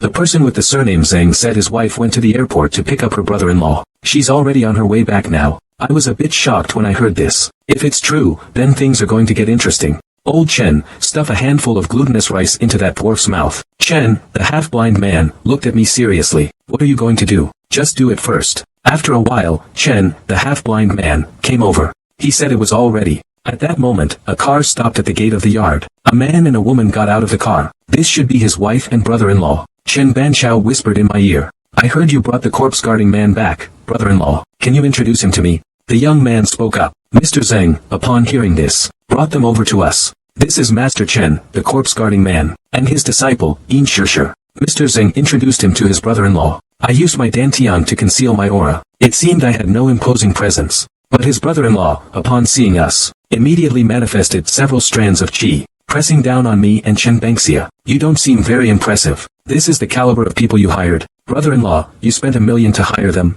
Honey, you hired them. And now they've killed our mother. Are you sure they're really corpse suppressors? That's Mr. Zhang's wife speaking. Mr. Zhang begins to explain. Master Chen is a legitimate Maoshan Taoist priest. A legitimate Taoist priest always has a Taoist identity seal. Really? Let me see it. The Taoist identity seal is like an ID card. It proves one's identity. Chen Banqiao was once the headmaster of Maoshan, true, but after he became crippled, he naturally lost his connection to Maoshan. Now, it's the Zhang family who wants to protect us. They're speechless. And what about this corpse controller? A half-blind man and a student who hasn't even finished growing up. Get as far away from here as you can. Chen Bengxia and I both feel uncomfortable. What does he take us for? He insulted us in front of everyone. Just then, I sensed something strange in the courtyard. The temperature had dropped several degrees without me noticing. It had already gotten much colder. I looked towards the spirit hall. The black energy from Zheng Ma's body filled the entire spirit hall, and the dead man's eyes opened. What do we do now? I asked Chen Bengxia, and signaled to him with my eyes. The morning hall scale will be cheated soon. Chen Bengxia hasn't spoken yet. This brother-in-law spoke first. Return the money, and then you two get out. Chen Bengxia was originally someone who valued money above all else, but unexpectedly, he directly threw out a check. I can forego the money, I'll return it to you now. Anyway, it wasn't me who cheated the household head to death. Let's go. 11. As we were about to leave, Mr. Zhang still looked troubled. It wasn't until we were out of the gate that I realized, forget about Chen, the half-blind guy. Even I was boiling with anger. Earlier, I was begging not to fake the household registration. But now I couldn't care less if Zhang's mother faked it and scared them to death. However, what mattered more to me was that little brother-in-law. There must be some evil in him too. Just as I was lost in thought, my phone vibrated. I picked it up and saw a message from Chi Songzi. The robbery method. Don't let the 7-star lantern light up. Don't use the copper qilin to suppress the corpse. I showed the message to Chen Bengxi, but he suddenly rushed back into the Zheng family courtyard. He arrived at the memorial hall in the Zheng family courtyard. Chen Bengxia rushed forward. He kicked the Zheng family's brother-in-law to the ground. He even knocked over the 7-star lamp. The brother-in-law clutched his chest. A vicious expression immediately appeared on his face. You're asking for death. You're the one who's asking for death. Zheng, aren't you curious why there's a dwarf in your father's grave? Now I can tell you the answer. The brother-in-law's face changed again upon hearing this. What nonsense are you talking about? Believe it or not, I'll beat you to death, you old geezer. Shut up. The man's surname Zheng shouted, and everyone around fell silent. Master Chen, please continue. This dwarf is your wife's father. Chen Bengxia hit the nail on the head. He showed no mercy whatsoever. The man's surname Zhang's face was full of disbelief. Immediately afterward, he turned to look at his wife. It's impossible. My father-in-law passed away over 10 years ago. My father only passed away 10 years ago. It's impossible. It's not like you said. Nothing is impossible. I stood up and spoke. Then I whispered a few words in Chen Banqiao's ear. Chen Banqiao left. I stayed here in the funeral hall. Those who practice cultivation know one thing clearly. That is the burial ground for nourishing the body. As long as a person is buried in the nourishing ground, the body will not decompose. Before the coffin is opened, dark energy surrounds it. After the coffin is opened, the dark energy dissipates. I thought we had misjudged. But when I saw your mother fall to the ground and die, only when the dark energy enveloped me did I realize. Mr. Zhang, the reason you called us to move the grave was to change your bad luck, wasn't it? And the reason you're unlucky is because this Bao Ru intercepted your Zhang family's fortune. At this time, the brother-in-law wanted to retort, but after seeing Chen Bengxia bring in a basin of willow leaf water, he shut his mouth. Everyone, wipe your eyes with the water in the basin. Then you'll see the truth. Zhang was the first to try it. After seeing the dark energy coiled around his mother, he was completely stunned. How could this be? What is this dark energy? You can understand it as noxious energy. It can also be understood as bad luck. Chen Banqiao picked up the conversation and said, did your little uncle say something about lighting the 7-star lamp, and using a copper qilin to suppress the corpse? The man with the surname Zhang nodded. That's right. Once the 7-star lamp is lit, it will burn away your life. The copper qilin pins down your mother's body. The 7-star lantern burns away your life. Everything from your family will belong to them now. And that dwarf's body hasn't decayed yet. If your wife is innocent, she can simply get an appraisal to prove whether or not the dwarf was her father. His wife and the siblings had expressions that were as ugly as possible at this moment. Chen Bengxia finished speaking in one breath. He destroyed the 7-star lamp on the ground. As for the bronze qilin, he carried it away. Without these two items, the dark energy around Zheng Mu began to dissipate. The defeat was inevitable. I couldn't be bothered with the rest of the matter. I turned and left the Zhang family courtyard. By the time we got back to the city, it was already past midnight. We both slept until noon the next day. After eating and drinking to our fill, we started heading back. On the way, Chen Banxiao kept asking me when Chisongzi would pass the 5 thunder spell to me, but I didn't say I was self-taught. Even if I did, he wouldn't believe me. Then my phone dinged again. Are you free tonight? I'd like to treat you to dinner. Looking at Tang Lan's message, I directly refused, and I told her I was already on my way home. When I got home, it was already 10 p.m. As soon as I entered, Chen Banxia's phone rang. He hung up, smiling and saying, "Let's go have a big meal on the 11th. Soon after, we arrived at the restaurant. Chen Banxia was very familiar with the place, leading me to a private room on the 3rd floor. At this moment, a stout man was sitting in the room. He looked like a typical newly rich person. Chen Banxia told me, "This man is named Zhou Shan." I could tell from Zhou Shan's expression that something was going on. It seemed like he had a favor to ask. Chen Banxia put down his glass of wine. "Zhou Shan, it's been over 10 years, and you're still treating me like a stranger. Just tell me what you need. I've done everything I can for you." When Chen Banxia spoke, Zhou Shan seized the opportunity to talk about his troubles. Recently, his business hasn't been doing well. In fact, he's almost bankrupt. He believes it's a feng shui problem. He spent a lot of money hiring masters and experts, but there's been no progress at all. He realized he might have been tricked. That's why he contacted Chen Banxi. He was blocked from his source of income by a villain.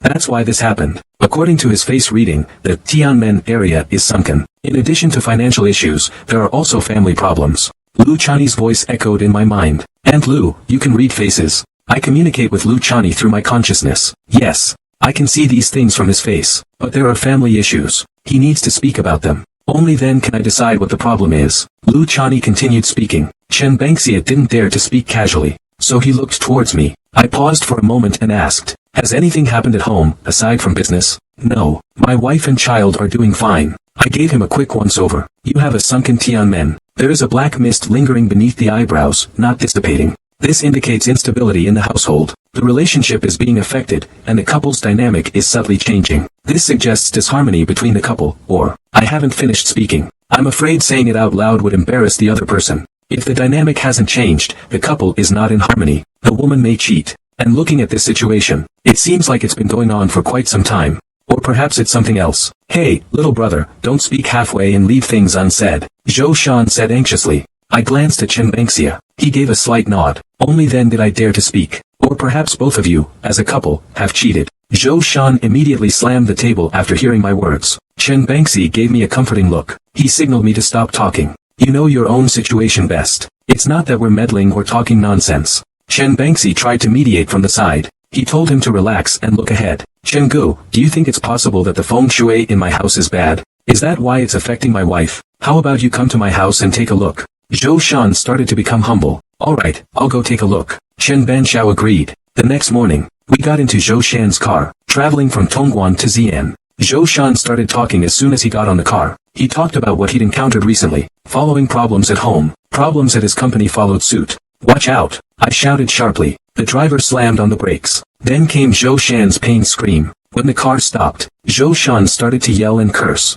That's when I saw Zhou Shan's face covered in blood. From that impact, Zhou Shan had hit his head directly against the dashboard. His nose was also crooked. The nose represents the Caibua Palace, Palace of Wealth, and also represents leaking wealth. The driver seems to be fine. It seems like the disaster is targeting Zhou Shan. "Just now, you almost rear-ended that big truck. Didn't you see it?" I asked the driver. But from the driver's aggrieved expression, I could tell, he's just as confused as I am. And just then, Zhou Shan's phone rang. The person on the other end spoke very quickly and frantically. I only caught the gist of it. Before the other person could finish, Zhou Shan angrily smashed his phone on the ground. A moment later, Zhou Shan knelt on the ground, begging Chen Banxiatzi, "Brother Chen, you must save me. The company's last round of financing also failed. I'm not only facing ruin and the destruction of my family, but also imprisonment." Zhou Shan kept kowtowing after he finished speaking. I recalled what Lu Chani said about Zhou Shan's physiognomy. It didn't show any signs of imprisonment. But the most important thing now is to go back. Luckily, the car wasn't damaged too badly. I got off the highway and changed cars. From getting on the highway to Xi'an, nothing else happened along the way. I arrived at Zhou Shan's villa in the late afternoon. Zhou Shan opened the door, and called out his wife's name, but it seemed no one answered. He went into the courtyard. The fake mountain and flowing water are located directly in front of the door in the yard. However, the water flows to the right, not directly in front of the door. The main door facing water brings wealth. So, the wealth should not face the door, and the flowing water should not face it either. Just as I was thinking of finding the problem, the curtain next door moved slightly. A pale face briefly appeared at the window. Before I could look more closely, the other party pulled the curtain closed again. Mr. Zhou, is there any problem between you and your neighbor? I asked. Zhou Shan. No. None at all. The neighbor's house only started renovations and became occupied half a year ago. Before that, it was abandoned. I remember when the neighbors were renovating next door. They came over to visit my house. They said they wanted to decorate in the same style. After Zhou Shan finished speaking, he carefully asked me, Master Yin, is there a problem with the neighbor's place? I was silent for a moment and didn't say anything. I just nodded slightly. I stand in front of two houses, carefully observing the feng shui of Zhou Shan's home. If this is a turning point for good fortune, then the feng shui in the neighboring yard has intercepted it halfway. With its south-facing position, it gathers negative energy and cuts off the flow of water. This is a sign of disaster. I look at Zhou Shan. Did the neighbors borrow anything from you when they moved in? Zhou Shan's face turned ugly. Zhou Shan's face turned very ugly. He nodded repeatedly like a chicken pecking at rice. You mean the neighbors are behind this? Let's go and check the inner house. I'll have Zhou Shan lead the way to the room to take a look. As soon as we entered the room, a sudden feeling of oppression came over me. How's Master Yin? Can you tell anything? Zhou Shan asked me. I glanced around the room and shook my head. No, I didn't see anything. But I can be certain that this room has been tampered with. Someone tampered with it. Zhou Shan couldn't understand how that could be. Nothing is impossible. On Zhou Shan's face, there's not only the sign of financial loss, but also signs of marital discord. He's away from home a lot. Who knows what his wife is doing behind his back? It was around this time I heard the sound of a door opening from outside. Then a woman's voice. Honey, is that you? I walked out of the room and saw Zhou Shan's wife. She had a rather vixenish look about her. An indescribable, captivating power emanated from her. Wife, let me introduce you. These two are Master Chen, the town corpse tamer, and Master Yin. Masters, this is my wife, Peipei. Zhou Shan explained. Since you're honored guests, I'll personally cook today. I watched Peipei's figure leave, her brows pressed tightly together. A red bean at the center of her brow signifies a second round of romance. This woman is about to have some romantic luck. Besides that, this woman must have another man, and this man is somewhat connected to Zhou Shan's financial loss. Master Yin, do you have any solution for this? Zhou Shan asked me. I paused for a moment. Someone has altered your home's feng shui. We need to rearrange the feng shui, not only to block the wealth robbery from next door, but also to bring you wealth. Why does the other party want to ruin me? What if I, like them, rob their family's wealth? Zhou Shan said indignantly. The other party has ways to rob wealth. That means the other party knows geomancy, or at the very least, they have a powerful mentor behind them. After saying that, I glanced at the kitchen. I found his wife was eavesdropping on our conversation. Zhou Shan angrily spoke. Does that mean I can only take a beating, and I can't fight back? Evil people will eventually receive their retribution. There are two options now. One is that I can redo your feng shui. The second is to sell this house. Then this inauspicious rob wealth pattern won't affect you. Zhou Shan nodded. This is the only way out. If you're going to sell the house, it's best not to let your wife know. Otherwise, you'll regret it. Consider that my warning to him. Master Yin, I believe my wife. Zhou Shan said firmly. Suit yourself. If you're so blindly trusting, I'm afraid you'll end up with nothing left. I understand. Zhou Shan replied lightly. After leaving the Zhou family, Chen Bengxia couldn't help but ask me, how can you know so much? I don't remember your Yin family ever practicing geomancy. When Lu Chani passed down the purple spring and autumn, she also passed on a part of her geomancy knowledge to me. As for these explanations, actually, I had already come up with a plan. I can't let anyone know that I've reassembled her soul. Compared to making up other lies, this explanation is easier for them to believe. As I was leaving, I glanced at his neighbor. The next moment, the window of Zhou Shan's neighbor's house opened. At that moment, a man stood by the window. He was staring at us with a sinister look. In that moment, my gaze met his. His eyes were filled with disdain and indifference. The next moment, the man looked away. Then he turned to look at Zhou Shan's courtyard. When we first arrived, the woman who was spying from the window next door, did you think she looked like Peipei? I asked Chen Bengxi. The way you put it, it does seem somewhat similar. Chen Bengxi spoke up. On the way to the hotel, Chen Bengxi, still unconvinced, asked me, is there really no way to help Zhou Shan? It's not that I don't want to help. It's just that there's no way to help at all. Old Chen, you're really thinking about him. Just advise him to get a divorce. His wife is no good. After hearing what I said, Chen, the half-blind man, stopped speaking. We spent 2 days walking around Xi'an. Zhou Shan called. He said his issue had been resolved. He has already sold the house. Both Chen and I agreed on this. He sold the house in just 2 days. Isn't that a bit too fast? Since he asked us to go, let's go take a look, Chen said. They arrived at the agreed place. Zhou Shan could be described as radiant, completely unlike the dejected person from the past couple of days. Master Yin, you were absolutely right. The house just sold, and all those partners have come back to sign contracts with me. Zhou Shan said excitedly. How did you come to this decision? Did you discuss this with your wife?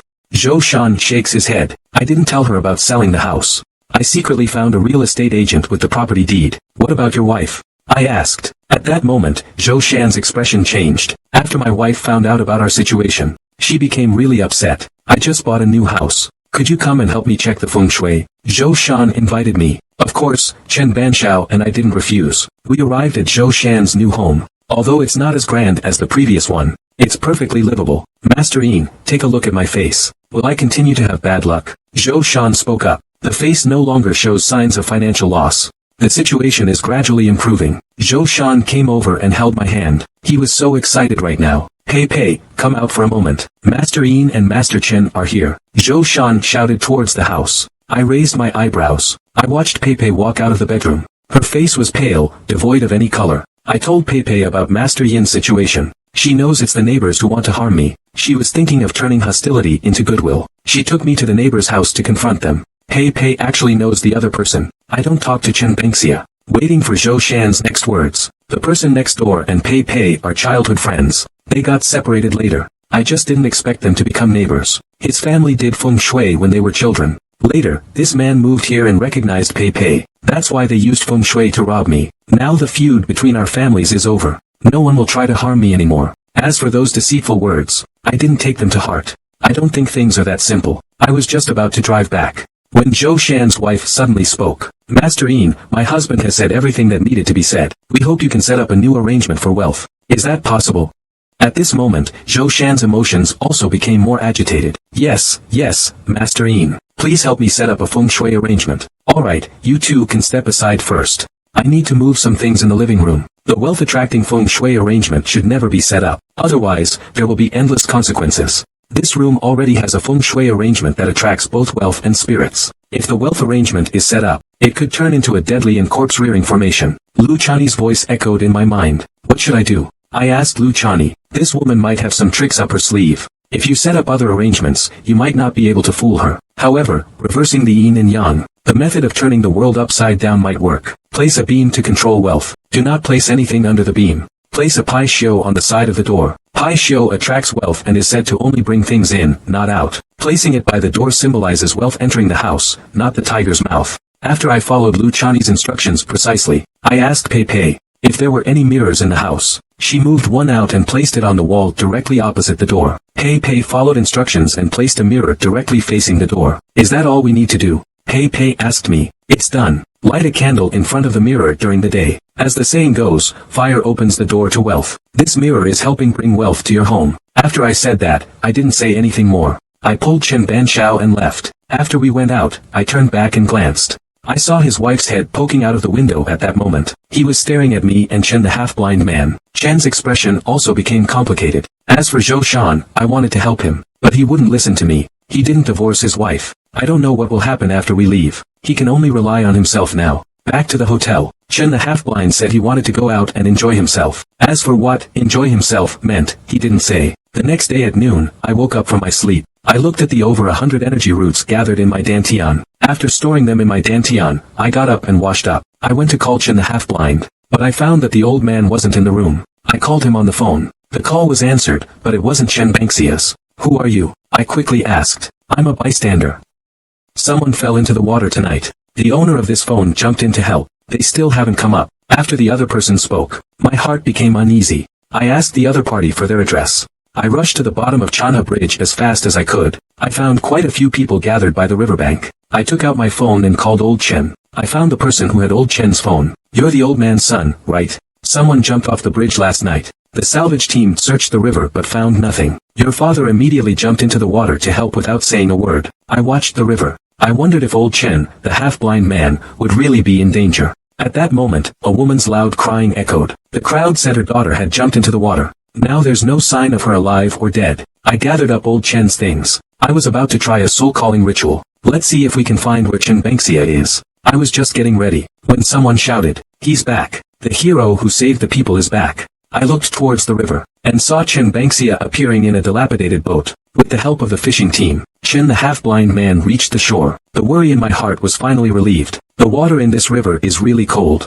Chen the half-blind man cursed and muttered something. Once he finished putting on his clothes, he went to the woman who had been crying hysterically earlier. Old sister, I'm truly sorry. The water down there is a bit strange. I couldn't find your daughter's household register. Is that so? I'm intrigued. Could it be that there's also 100 corpses curse in this river? Chen the half-blind man waved his hand. It's not the 100 corpses curse. There's a Chen household ghost in the water trying to follow us ashore. Bringing this thing ashore will shorten my life. Let's go eat lunch first. Chen Bangxia is going to take me. A man in a suit walks out of the crowd. Could you do me a favor, sir? I'll treat both of you to some authentic Xi'an specialties. I looked him up and down. I felt like he wasn't up to any good. Alright, lead the way. Chen Bangxia agreed immediately. The man drove us to a restaurant. Now, it's just the three of us here. If you have something to say, you can speak now. Chen Bangxia spoke up. Are you two professionals in the business? The man asked. Sort of, but not exactly. If there's nothing in the water, then retrieving a body is nothing special. The thing is, a relative of mine slipped and fell into the water at Hoku Waterfall. It's rumored that not only can body retrievals find the body, but they can also pacify the spirit. I wonder if either of you gentlemen might be interested. Hoku Waterfall. The water there is extremely fast-flowing. Basically, if a person goes in, there's no hope of rescue. The Yellow River is so vast, who knows where the body drifted to. After Chen Bangxia finished speaking, the man in front of him froze for a moment. Sir, you're wise. The man complimented. Tell me first. Why did your family member jump into the water? I'm sure it wasn't an accident.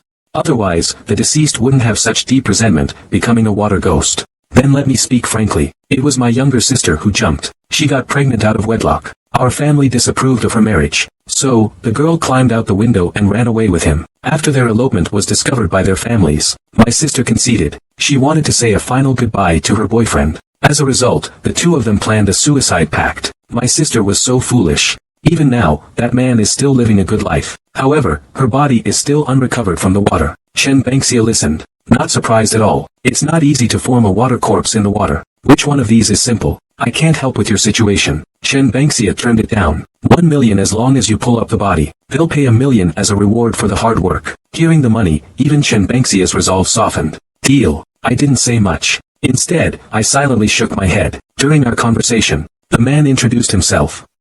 His last name is Feng, and his name is Feng Jiwen. His sister's name is Feng Zulan. Perhaps eager to impress, he took us to Hoku Waterfall right after dinner. By the time we arrived, it was already dark. After confirming where Feng Zulan fell into the water, Chen Bangxia threw a handful of rice into the water. Then, an unexpected scene unfolded. The rice didn't sink. It all floated on the surface. The rice in Chen Bangxia's hand. It's aged rice buried in the soil. It can feel the household air the most. Rice doesn't sink in water. It means there's something in the water with very strong household air. Chen, the half-blind man, didn't say much. He just turned around and told Feng Jiwen, we can only go into the water to retrieve the body tomorrow at noon. We'll stay at the Scenic Areas Hotel tonight. It wasn't until the next noon that Chen Bansha called me. Only then did I leave my room. I arrived at the hotel restaurant. I couldn't help but gag. At this moment, Chen Bansha was drinking from a bowl of raw lamb blood. When he saw me, he came over holding the bowl and stood in front of me. This goat's blood is incredibly good for replenishing yang energy. You followed me for so long. I should teach you some real skills. Later, you'll come down with me into the water. I'll teach you how to subdue corpses underwater. Chen Bangxia spoke lightly and calmly. Do you have to eat this stuff every time you subdue a corpse? I asked him. It's not entirely true. As long as it's not something from the water, you basically don't need to do this. Water is inherently yin. If your own yang energy isn't strong enough, you might very well be dragged to the bottom of the water. Think about your parents, they're waiting for you too. Chen Bangxia finished speaking, wiped his mouth, and left. I looked at the fresh sheep's blood in front of me. I pinched my nose and gulped it down in one go. Hurry up and follow. Chen Bangxia was shouting from outside. I grabbed the whip and walked out of the hotel. Everything we needed had already been brought to the waterfall. After I tied the rope around my body,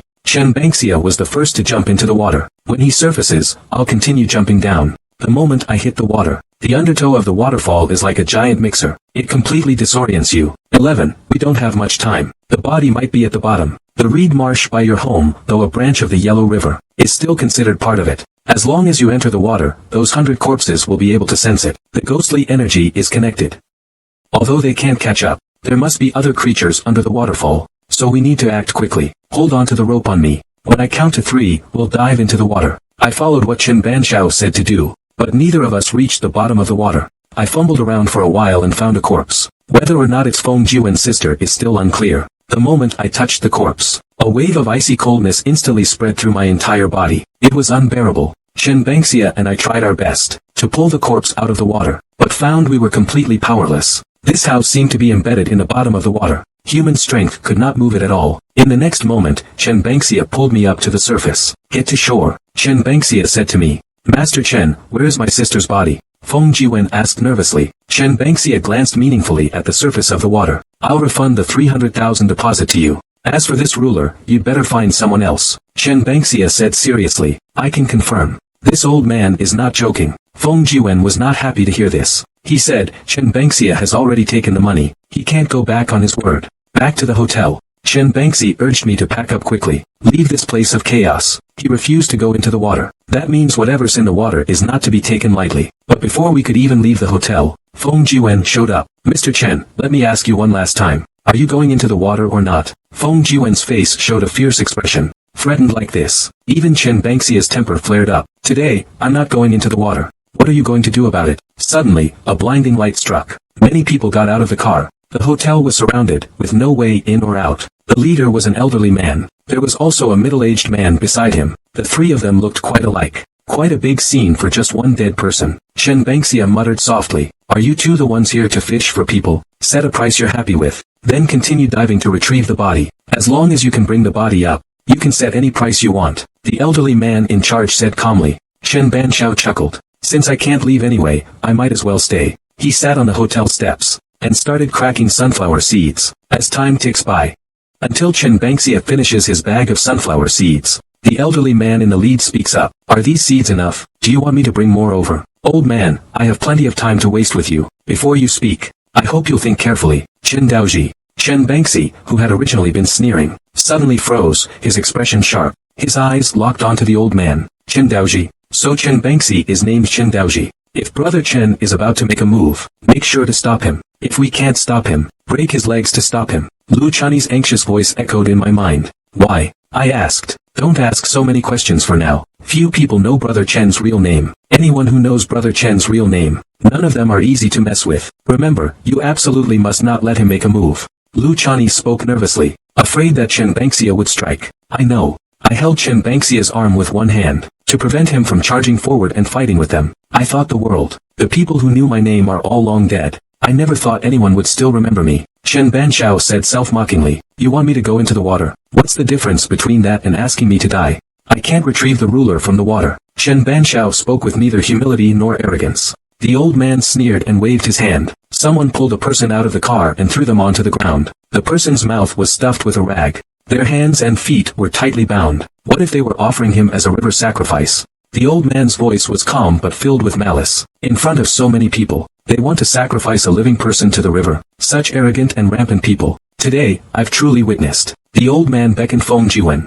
Seeing this, Feng Jiwen returned to the car. He took out a large wooden box. Then he took out what was inside. It was a broken wooden sword, a soul-calling bell, and a Maoshan sect token. I observed Chen, a half-blind man. He looks at these things with a dull expression. It's clear that there's definitely a story behind this. Although he's become a useless person now, he still carries an air of mystery. With these things, you can return to Maoshan smoothly, and continue being your sect leader. I know you've become a useless person now. If you return to Maoshan, you might still have a chance to be retrained. If you don't go back, there's no chance at all. This garbage on the ground, dispose of it as you wish. You can even sacrifice him to the Yellow River. I just need my granddaughter's household registration. Just get it out. These things are also yours, and I know what you want the most. As long as I see my granddaughter's household registration, I will tell you where that thing is. At this moment, Chen Bangxia's eyes turned red. It wasn't because of anger, but because of heartache. Chen Bangxia stepped forward and picked up the broken sword. 11. Do you dare to go with me? Into the Yellow River again?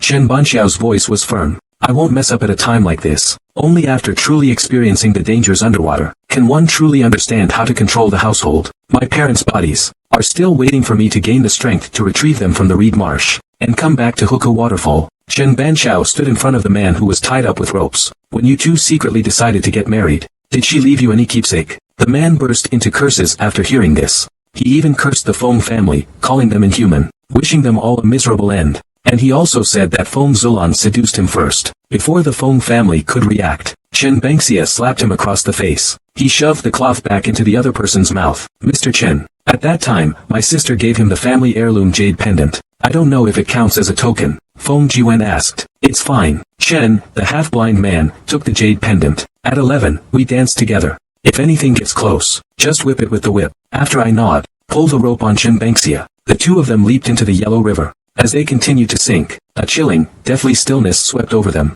After some fumbling, they reached the bottom. Chen Bangxia found the body. He slipped the jade pendant Feng Jiwen gave him into the woman's hand. I don't know if it was true perception, or something else. The female corpse could actually be lifted, just as the two of us were carrying the body, and preparing to surface. Suddenly a group of water ghosts emerged from the distance. It swam straight towards us. I was startled. A water corpse blocking our path. My soul will return to the riverbank. I grabbed my corpse whip and started fighting. Chen Bangxia also drew his half-length wooden sword and swung it. Surrounded by a group of water corpses, I desperately swung my corpse whip, while lifting the corpses and swimming towards the surface. When I had reached my limit holding my breath, I finally surfaced, but I felt something underwater pulling at my feet. Throw down the rope. Chen Bangxia shouted. Those on the shore heard and quickly threw down a rope. Chen Bangxia dived underwater again, tied the body, and then came back to help me. 11. Get to the shore. The things in the water have set their sights on you. Chen Banxiao pushed me onto a rock. He got out of the water too. I looked at the body. It was hard to see clearly in the water. Now, seeing Feng Zulan's struggling face, it was especially horrifying. Her eyeballs were bulging out. Even his pupils turned red. His body remaining incorruptible in the water would be one thing, but it was also covered in a layer of black fur. A corpse growing hair isn't simply a case of dying with a grievance. Seeing this, Chen Bangxia pulled out a peachwood stake. With lightning speed, driving it straight into Feng Zulan's celestial spirit. The Feng family saw Feng Zulan's body brought ashore. They all started wiping away their tears. Since the body has already been retrieved, let's change Lanner's clothes. We're going home. The old man spoke. Chen Bangxia and I went to a secluded corner to change our clothes. When we came out, we were surprised to find that Qi Songzi had also arrived. The Feng family's influence really is vast. I never expected that they'd invite Qi Songzi. This is completely unexpected for me. Feng Zulan's body needs to be neutralized, relying only on Chen Bangxia's methods. If the neutralization really happens, it would be hard to suppress. With Qi here, at least we don't have to fear the false neutralization. Chen Daoji, Feng, always keep my word. Now, I'll tell you where the thing you're concerned about is. Your master's head is in Wudong Shao Palace. It's enshrined under the statue of Taoist Zhang Sanfeng. After the old man finished speaking, he was helped away. I stared at Chen Bangxia in shock. I never expected that the final item would be his master's head, and it's enshrined in Wudong. Chen Bangxia's expression was unpredictable. There was excitement, but also disappointment. Are you okay? Chen Bangxia shook his head. 11. Go with Qi Songzi first. Learn from him how to use talismans and the weight charm. After saying that, Chen Bangxia caught up with the Feng family. I sat in the hearse with Qi Songzi. Aside from the driver and us, there was no one else. It's Feng Zulian. This house needs to be neutralized. Qi Songzi said, speak softly. Over the years, I have also underestimated him. A house that's been neutralized can be controlled by a peachwood charm. His family has many thunderstrike techniques. It should be thunderstrike wooden nails. I said one thing. You're pretty good. At least you're more composed than Blind Chen. If you can't handle a May's purple robe spring in autumn, you should get Blind Chen to help you out. If he can't, come to me. The pure yang technique isn't suitable for men. Although it's fine in the short term, you won't be able to withstand it in the long run. Is Qi Songzi also worried about me? After I said I had it under control, he didn't say anything more. Qi Songzi coming to personally inspect the body was probably also something he had no choice but to do. Compared to the strength of the Feng family, I'm more curious about the matter with Chen Bangxia. So I spoke up and asked, do you know about Senior Chen's master? Qi Songzi sighed. It's an old grievance from the previous generation. I don't know the details either. I've heard my Tiger and Dragon sect leader mention it. Master Chen the Blind's teacher was truly a once-in-a-generation genius. His strength was even more unfathomable. Chen the Blind was able to take over as sect leader. Besides his own strength, it was also due to his master. Later, for some unknown reason, rumor had it that his master was afflicted with a blood curse, and after practicing evil methods, he harmed many people from the Taoist schools. Later, while committing a crime, he was beheaded by a reclusive expert. However, this matter, Chen Xiezi said his master had not practiced any dark arts. He didn't mention anything else. At that time, Chani and I couldn't ask any further. Later, his master's body was sent back to Mount Mao. As for where the head was, it remained a mystery. I never expected that his master's head would end up in Wudong. Qi Songzi also sighed. I really didn't expect this. Chen Bangxia has such stories. The car arrived at Feng's house. A spirit hall had already been set up at the entrance of the mansion. The coffin had been placed. At this time, Chen Bangxia came out of the mansion, and he was expressionless.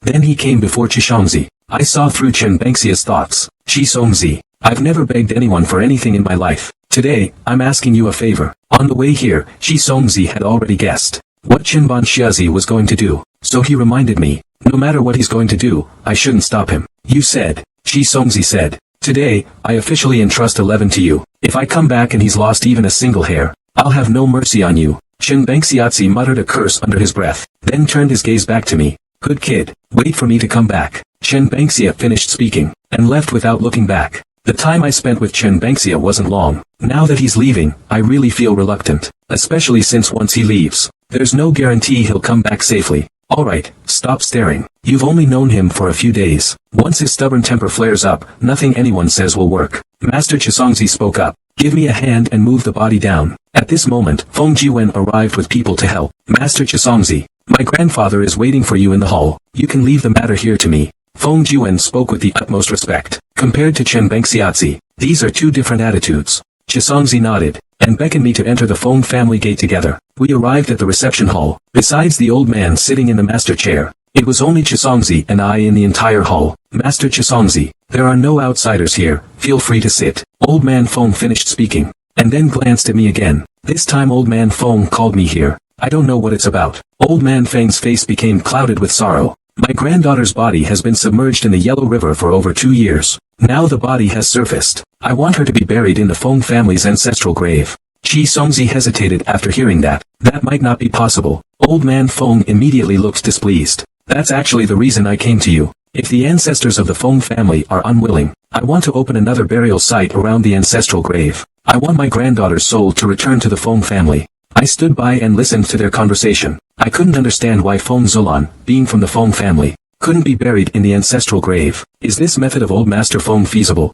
First, we need to look at the location of the Feng family's ancestral grave. If it's possible to establish a new tomb, I certainly wouldn't refuse. But if the Feng Shui arrangement is unsuitable, I'm afraid we'll need to think of another way. Old Feng nodded in agreement. Of course. It's just that how to properly bury them is up to you, Master. I've been holding on for all these years, just so that I could see Zolan properly laid to rest. Tomorrow morning, I'll have Jiwen accompany you. After Old Feng finished speaking, he asked me and Chisongzi to go rest in the guest room. On the way to the guest room, I asked Chisongzi, since the Feng family treats him with such respect, why doesn't he let him join the water crew? Why does he insist on forcing Chen Banshan to go into the water instead? Chisongzi laughed when he heard this. Haven't you noticed his strengths these days, while following Chen Banshan around? That question stumped me. Honestly, I really didn't notice. Besides extorting money from people, Chen Bangxia is just a shameless person roaming the world. It's not like I haven't done this before, and precisely because I have, this matter can only be done by Chen Bangxia. Their Maoshan's household subduing technique is a closely guarded secret. It's just like our Longhu Mountain's Shanqing thunder spell.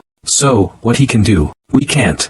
Just as I was marveling at how Chen Bangxia kept his abilities hidden, Chisongzi suddenly spoke. Didn't you notice that Chen Bangxia only keeps raising his prices? He never does anything for free. I nodded without denial. At that moment, Chisongzi showed an expression of admiration. Without this money to sustain him, he would die. At that time, the three of us traveled around. He would go out with various excuses to have fun. He seemed so carefree. But both Chan Yi and I knew the truth. He was going to the hospital for a blood transfusion. What? I'm shocked. Why the blood transfusion? Before Chan Yi's body started to change, Old Chen relied on a Maoshan secret technique to change his blood every 6 months. At that time, to save Chan Yi, he abandoned his own cultivation. I wasn't unaware. It was also because of the matter with Chan Yi. The two of us have done many foolish things. Later, he became the town's protector. Every time there was a body transformation in the town, he had to go to the hospital to get a blood transfusion. So that's how it was. Now, I finally understand completely. But why does this old man have to bear so much on his own? The next day, Feng Jiwen drove us to the Feng family's ancestral grave.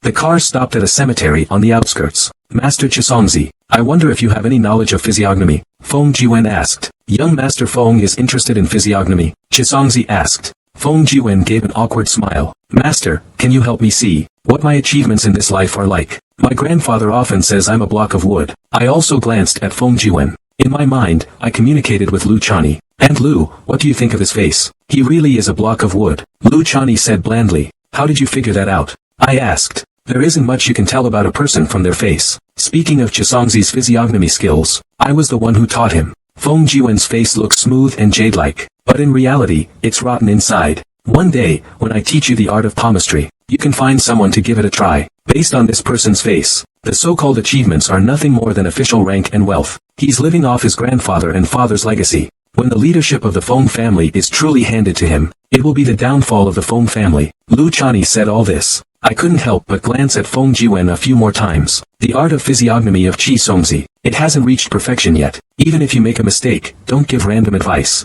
Lu Chani said to me. I nodded. I watched Qi Songzi assess Feng Jiwen's face. Feng's high nose represents wealth. Your nose is big and shiny with oil. You'll never be troubled by money in this lifetime. Qi Songzi speaks in a very roundabout way. He doesn't say things too directly. Feng Jiwen heard this and let out a silly laugh. Then we walked into the cemetery. Feng Jiwen introduced. The graves on the hillside belong to my ancestors from before my grandfather's generation. The few graves at the foot of the hill have been passed down from my grandfather's generation. I look at these graves, and they seem strange to me. It's already late autumn, yet I can still see earthworms wriggling. Chisongzi looked at the several graves in front of him. The orientation of this ancestral grave is all wrong. They've all shifted 3 zhang to the right. This is meant to ruin the Feng family's bloodline. As soon as Chisongzi said this, Feng Jiwen immediately panicked. Master, what's wrong with the grave? It's been like this since my grandmother's time. Our family's burial plots were all chosen by Master Gao of the capital. Chisongzi's expression changed upon hearing that name. His face instantly turned pale. Master, did you have a conflict with Master Gao? Feng Jiwen tentatively asked. Chisongzi shook his head. No, perhaps I was mistaken. Wait, let me take another look. I stood aside and observed clearly. Even I, an outsider, can tell there's something wrong with this tomb. It's already late autumn, yet there are still shrimp worms wriggling. Is this normal? Shilong is flipping the tomb, and thunder strikes the factory. I stood aside and said lightly. Chisongzi suddenly turned his head upon hearing this. He stared at me with wide eyes. 11. What did you say? Chisongzi held the compass in his hand. He measured around and around before finding the answer. Young Master Feng, did this Gao Yue have a conflict with your grandfather? Chisongzi asked. Feng Jiwen shook his head in bewilderment. No way. I don't know much about my grandfather's affairs. What does Earth Dragon overturns the grave, Sky Thunder splits the corpse mean? Feng Jiwen asked me to say. I pointed at the shrimp worms on the grave. Earthworms are the Earth Dragons, and they're on the grave. As they wriggle, they stir the soil of the grave. Isn't that the Earth Dragon turning the grave? When the earthworms coil around the coffin, heavenly thunder will strike, striking the corpse. It's that simple. Feng Jiwen was completely bewildered, but Chisongzi understood what I said. Feng Shao called your grandfather. I have something to say to him, Chisongzi said urgently. Soon the phone was answered. Chisongzi took the phone. He explained the problem thoroughly and without omission.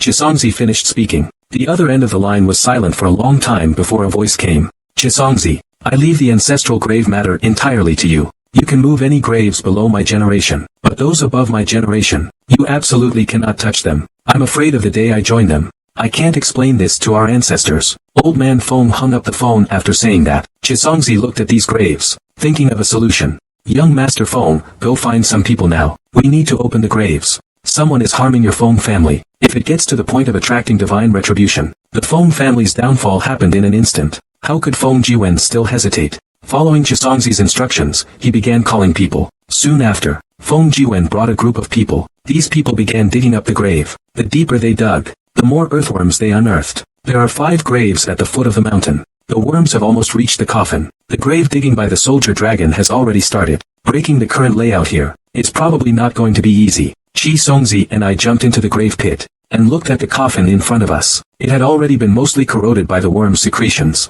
Chisongzi is thinking, but I'm already breaking out in a cold sweat. Lu Chani told me that in situations like this, the body in the coffin has likely changed. Let's open the coffin. Chisongzi said. As the coffin was pried open a crack, a puff of black air burst out. The earthworm has already penetrated the coffin. It is wriggling back and forth on the body. The tomb has been disturbed, now it's just waiting for a thunderstrike. As soon as the thunder strikes, the Feng family will surely be destroyed. Feng Jiwen, what is inside this tomb? It should be me. Feng Jiwen answered. How did she die? Chisongzi asked. Aunt was killed by she. Killed. Chisongzi and I were both stunned. Feng Jiwen explained. That day, Aunt came back from a business trip, like a starving ghost. A person ate enough food for 10 people, but in the end, not a single bite went down. The person just collapsed on the ground and died. Afterwards, Grandpa had Gao Yu handle the funeral. The night before the coffin was sealed, my aunt rose from the dead once. It was all thanks to Master Gao's protection. This averted a disaster for our family. After Feng Jiwen finished speaking,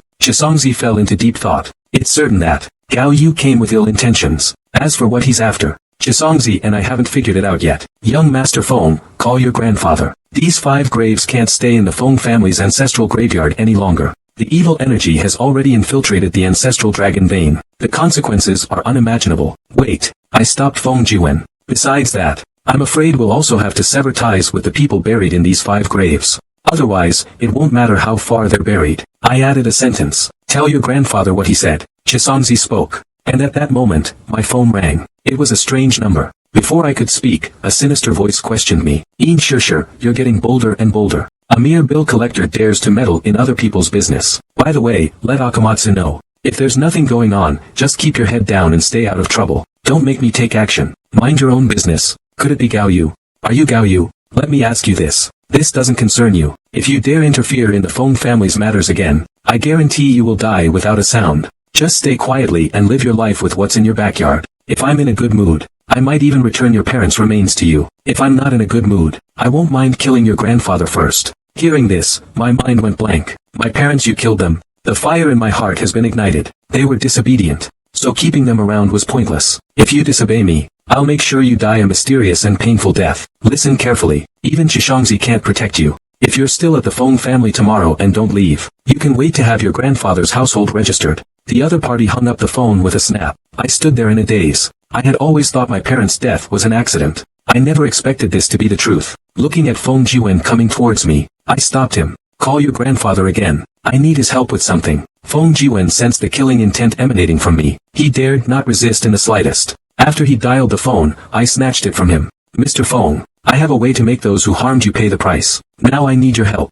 Now, bring my grandfather to your Feng family, and assign people to protect him constantly. If you can't do that, your Feng family won't survive this crisis. Old man Feng didn't refuse. He immediately said he would send someone right away. Chisongzi heard the commotion here, and asked me what happened. I told him about the phone call. I also told him about my parents' death in the reeds. After hearing this, Chisongzi's face was full of shock. Your parents were killed by Gao Yu. Chisongzi looked utterly disbelieving. I'm not sure. He warned me not to get involved with the Feng family again, and he asked me to pass that message to you. Then I sat down on the empty ground nearby. I started communicating with Lu Chani in my mind. Aunt Lu, please teach me Yin Yang Feng Shui techniques. Lu Chani hesitated for a long while. Do you know who Gao Yu is? I don't want to know who he is. He killed my parents. I have to avenge them. His strength is impressive. No matter how high your talent is, it's impossible to suppress him in such a short time. Lu Chani said with some difficulty, if you ask me about this matter, I'll give you a solution that benefits both sides. Let the Feng family find no faults with you, and you can walk away from Gao Yu unscathed. I don't accept it.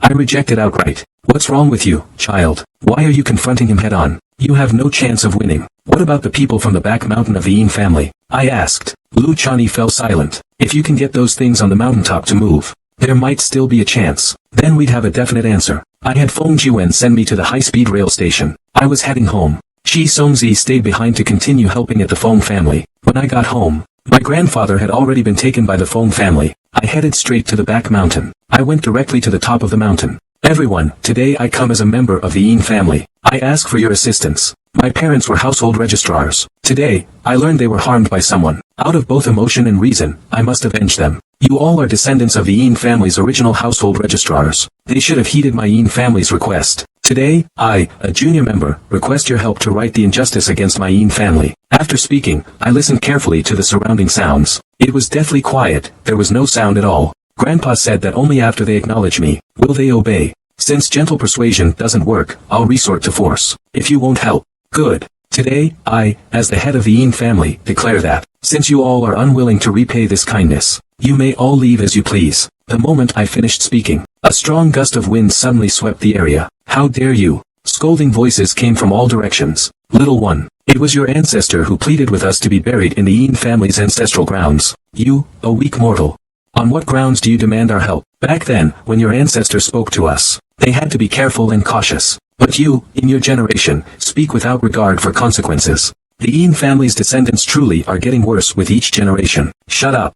I shouted at the top of my lungs with all my strength. My family has been collecting bodies for generations. We collect nameless corpses. What do you mean by asking you to come to the Yin family's back mountain? Today, I still stand by what I said earlier. If you're unwilling to repay the Yin family's kindness, you can leave now, broken and shattered. Since all of you are so impressive, why is it that after your deaths, not even a single descendant is left to collect your remains? Well said. The blue tiles in front of a tombstone suddenly shattered. A graceful figure appeared out of thin air and stood atop the tombstone. All of you, shamelessly clinging on for all these years, have probably forgotten the favor of the Ying family, haven't you? If you ask me, we should dig up the graves and scatter the bones. I will have you all explode into corpses on the wilderness. I looked at the woman in the purple robe before me. Suddenly, I felt a sense of daze. Not only could she maintain her balance under the sun, but she could also form a shadow on the ground. Besides that, I could also feel a sense of fear. This fear was coming from the Lu Chan Yi inside my body. This humble Taoist, Zhang Cuizui, pays respects to my benefactor. The woman in the purple robe bowed to me in greeting. No need for formalities. I swallowed a mouthful of saliva and said, "Can your strength really reach the level of a sect leader?" Upon hearing this, Zhang Cuizui chuckled. My benefactor is joking. My strength is sufficient, should you wish it. Now I can extract the restless spirit hidden within you. Hearing this, I quickly said no need. The spirit that Lu Chani had painstakingly gathered. If I scatter it now, it won't be able to reform. After coming down from the back mountain, I headed straight for the Feng family. I used to be afraid that by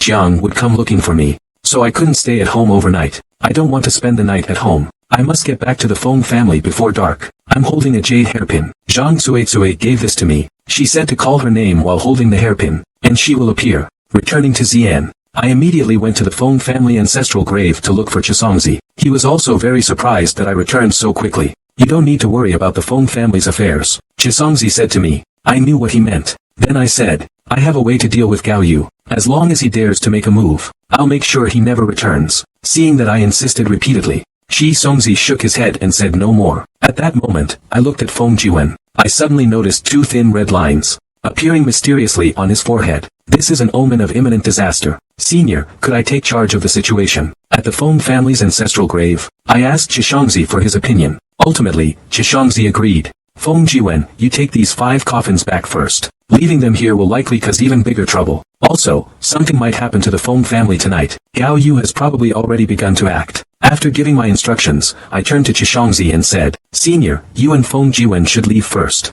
Just leave a car for me, that's enough. What exactly are you going to do? 11. Chisato looked at me with concern. What I'm going to do is none of your business. Anyway, I'm confident about this. Chisato mumbled to himself. He seemed like he wanted to say something, but didn't know how to start. After everyone and the 5 coffins had left, I took out the hairpin and called Zhang Cuizui out. Do you understand Feng Shui, Senior? I know a little. After Zhang Cuizui finished speaking, she glanced at the Feng family's ancestral grave, and said that no sons, no grandsons formation was quite powerful. I wondered if you had a solution. I asked. Zhang Cuizui shook her head. No, the trap has already taken shape. It's only a matter of time before the heavenly thunder strikes. The heavenly thunder will fall. Even a golden immortal descending can't stop it. Who could possibly be behind setting such a trap? Zhang Cuizui then said calmly, after dark, the thunderbolt will strike. You don't have much time left. So soon. I was shocked. No wonder Feng Jiwen's forehead had bloodshot eyes. Just as I was thinking of a countermeasure, Chisongzi called me. 11 is in trouble. The Feng family has started losing people. I narrowed my eyes and asked, who died? Feng Ming, Feng Jiwen's cousin. Notify the Feng family. Seal all doors and windows of the Feng family. It's best to use repentance first to avoid the evil energy. I said nervously. It's useless. The fatal blow has already been struck. These are all pointless. Have them move all the ancestral tablets outside the door. Maybe that will have some effect. Zhang Cuizui said indifferently. I had Chishongzi follow Zhang Cuizui's plan. When we arrived at the Feng family's place, all the ancestral tablets were placed at the entrance of the Feng family's residence. Zhang Cuizui and I got out of the car. The moment Chisongzi saw Zhang Cuizui, he immediately kneeled on the ground. I am Chisongzi of the Dragon and Tiger sect. I pay my respects to the Heavenly Master. Chisongzi spoke. This made everyone turn their attention to Zhang Cuizui. Get up. Zhang Cuizui then said thoughtfully, is Zhang Daoling still alive? Now, not only was Chisongzi stunned, but even I felt a jolt all over. Who is Zhang Daoling? He's the founder of the Longhu school. He starts by asking if Zhang Daoling is still alive. This is meant to scare Chisongzi to death. The Grandmaster has already passed away. After hearing this, Zhang Cuizui's face showed some disappointment. How many generations has the Dragon Tiger lineage passed down through now? Zhang Cuizui asked again. 76 generations. It's been this long already. Zhang Cuizui murmured. At that moment, a sudden flash of lightning appeared in the sky. Master, you don't have much time left. Zhang Zuizui suddenly said to me. Master, everyone looked at me in confusion. I didn't have time to pay attention to everyone's stares. I was thinking about how to solve the problem. The people in those 5 coffins of Old Man Feng, can Xiang and they sever their ties with the Feng family now. If the bloodline connection isn't severed, when the heavenly thunder descends, the Feng family will be destroyed. Old Man Feng's face turned extremely ugly. How can we solve this? Everyone in the Feng family will listen to you. Chisongzi, you stay at the Feng residence. Guard Feng Zulan's body, and these 5 coffins. Everyone else will come with me to the ancestral graves. With Old Master Feng's order, who among the Feng family dares to object? As they arrived at the ancestral grave, everyone had just entered the cemetery. Suddenly, they heard a creepy, wailing hoof sound. My face changed drastically. I turned around quickly. A dark shadow lunged towards my face. Be careful, Feng Jiwen shouted loudly. He swung the baseball bat in his hand and smashed it down. The creature let out a scream, and fell to the ground. Then, a wolf and a fox fled into the shrubs on the mountainside. Immediately after, another sound followed. An old man from a nearby building walked out of the shrubs. The old man smiled at us. Feng Jiwen's expression changed. He shouted sharply, "Where did this old fool come from? Hurry up and get lost." I stood beside him and gave Feng Jiwen a hard pinch. This isn't human. Otherwise, don't blame me for ruining your cultivation. Zhang Cui spoke coldly. After giving everyone a glance, it burrowed into the grass and disappeared. I thought to myself, this little old man. It's also related to Gao Yu. Old Man Feng's eyes were bloodshot. His eyes were full of bloodshot veins. I've already sent people to look for Gao Yu. Since he wants my Feng family to die out, I will fight him to the death. As for the grievances between the Feng family and Gao Yu, it's not something I can interfere with. The key now is to sever the Feng family's connection with those 5 coffins. Then, under my direction, the severance ceremony was completed. I'm afraid what you've done is useless. Zhang Zuizui poured cold water on me. The resentment has already invaded the dragon vein. Even if the connection is severed, this resentment won't dissipate just because the 2 parties are no longer in contact. Just as everyone was breathing a sigh of relief, Old Feng received a call. What did you say? Old Feng's voice was excited. He immediately looked at me. Something happened to Chisongzi. What? I nervously blurted it out. The butler said someone came by, and even got into a fight with Akasato. Akasato couldn't hold his ground and was taken away. Baiting the tiger away from the mountain strategy. My pupils constricted, and I clenched my fists even tighter. Someone actually dared to take action.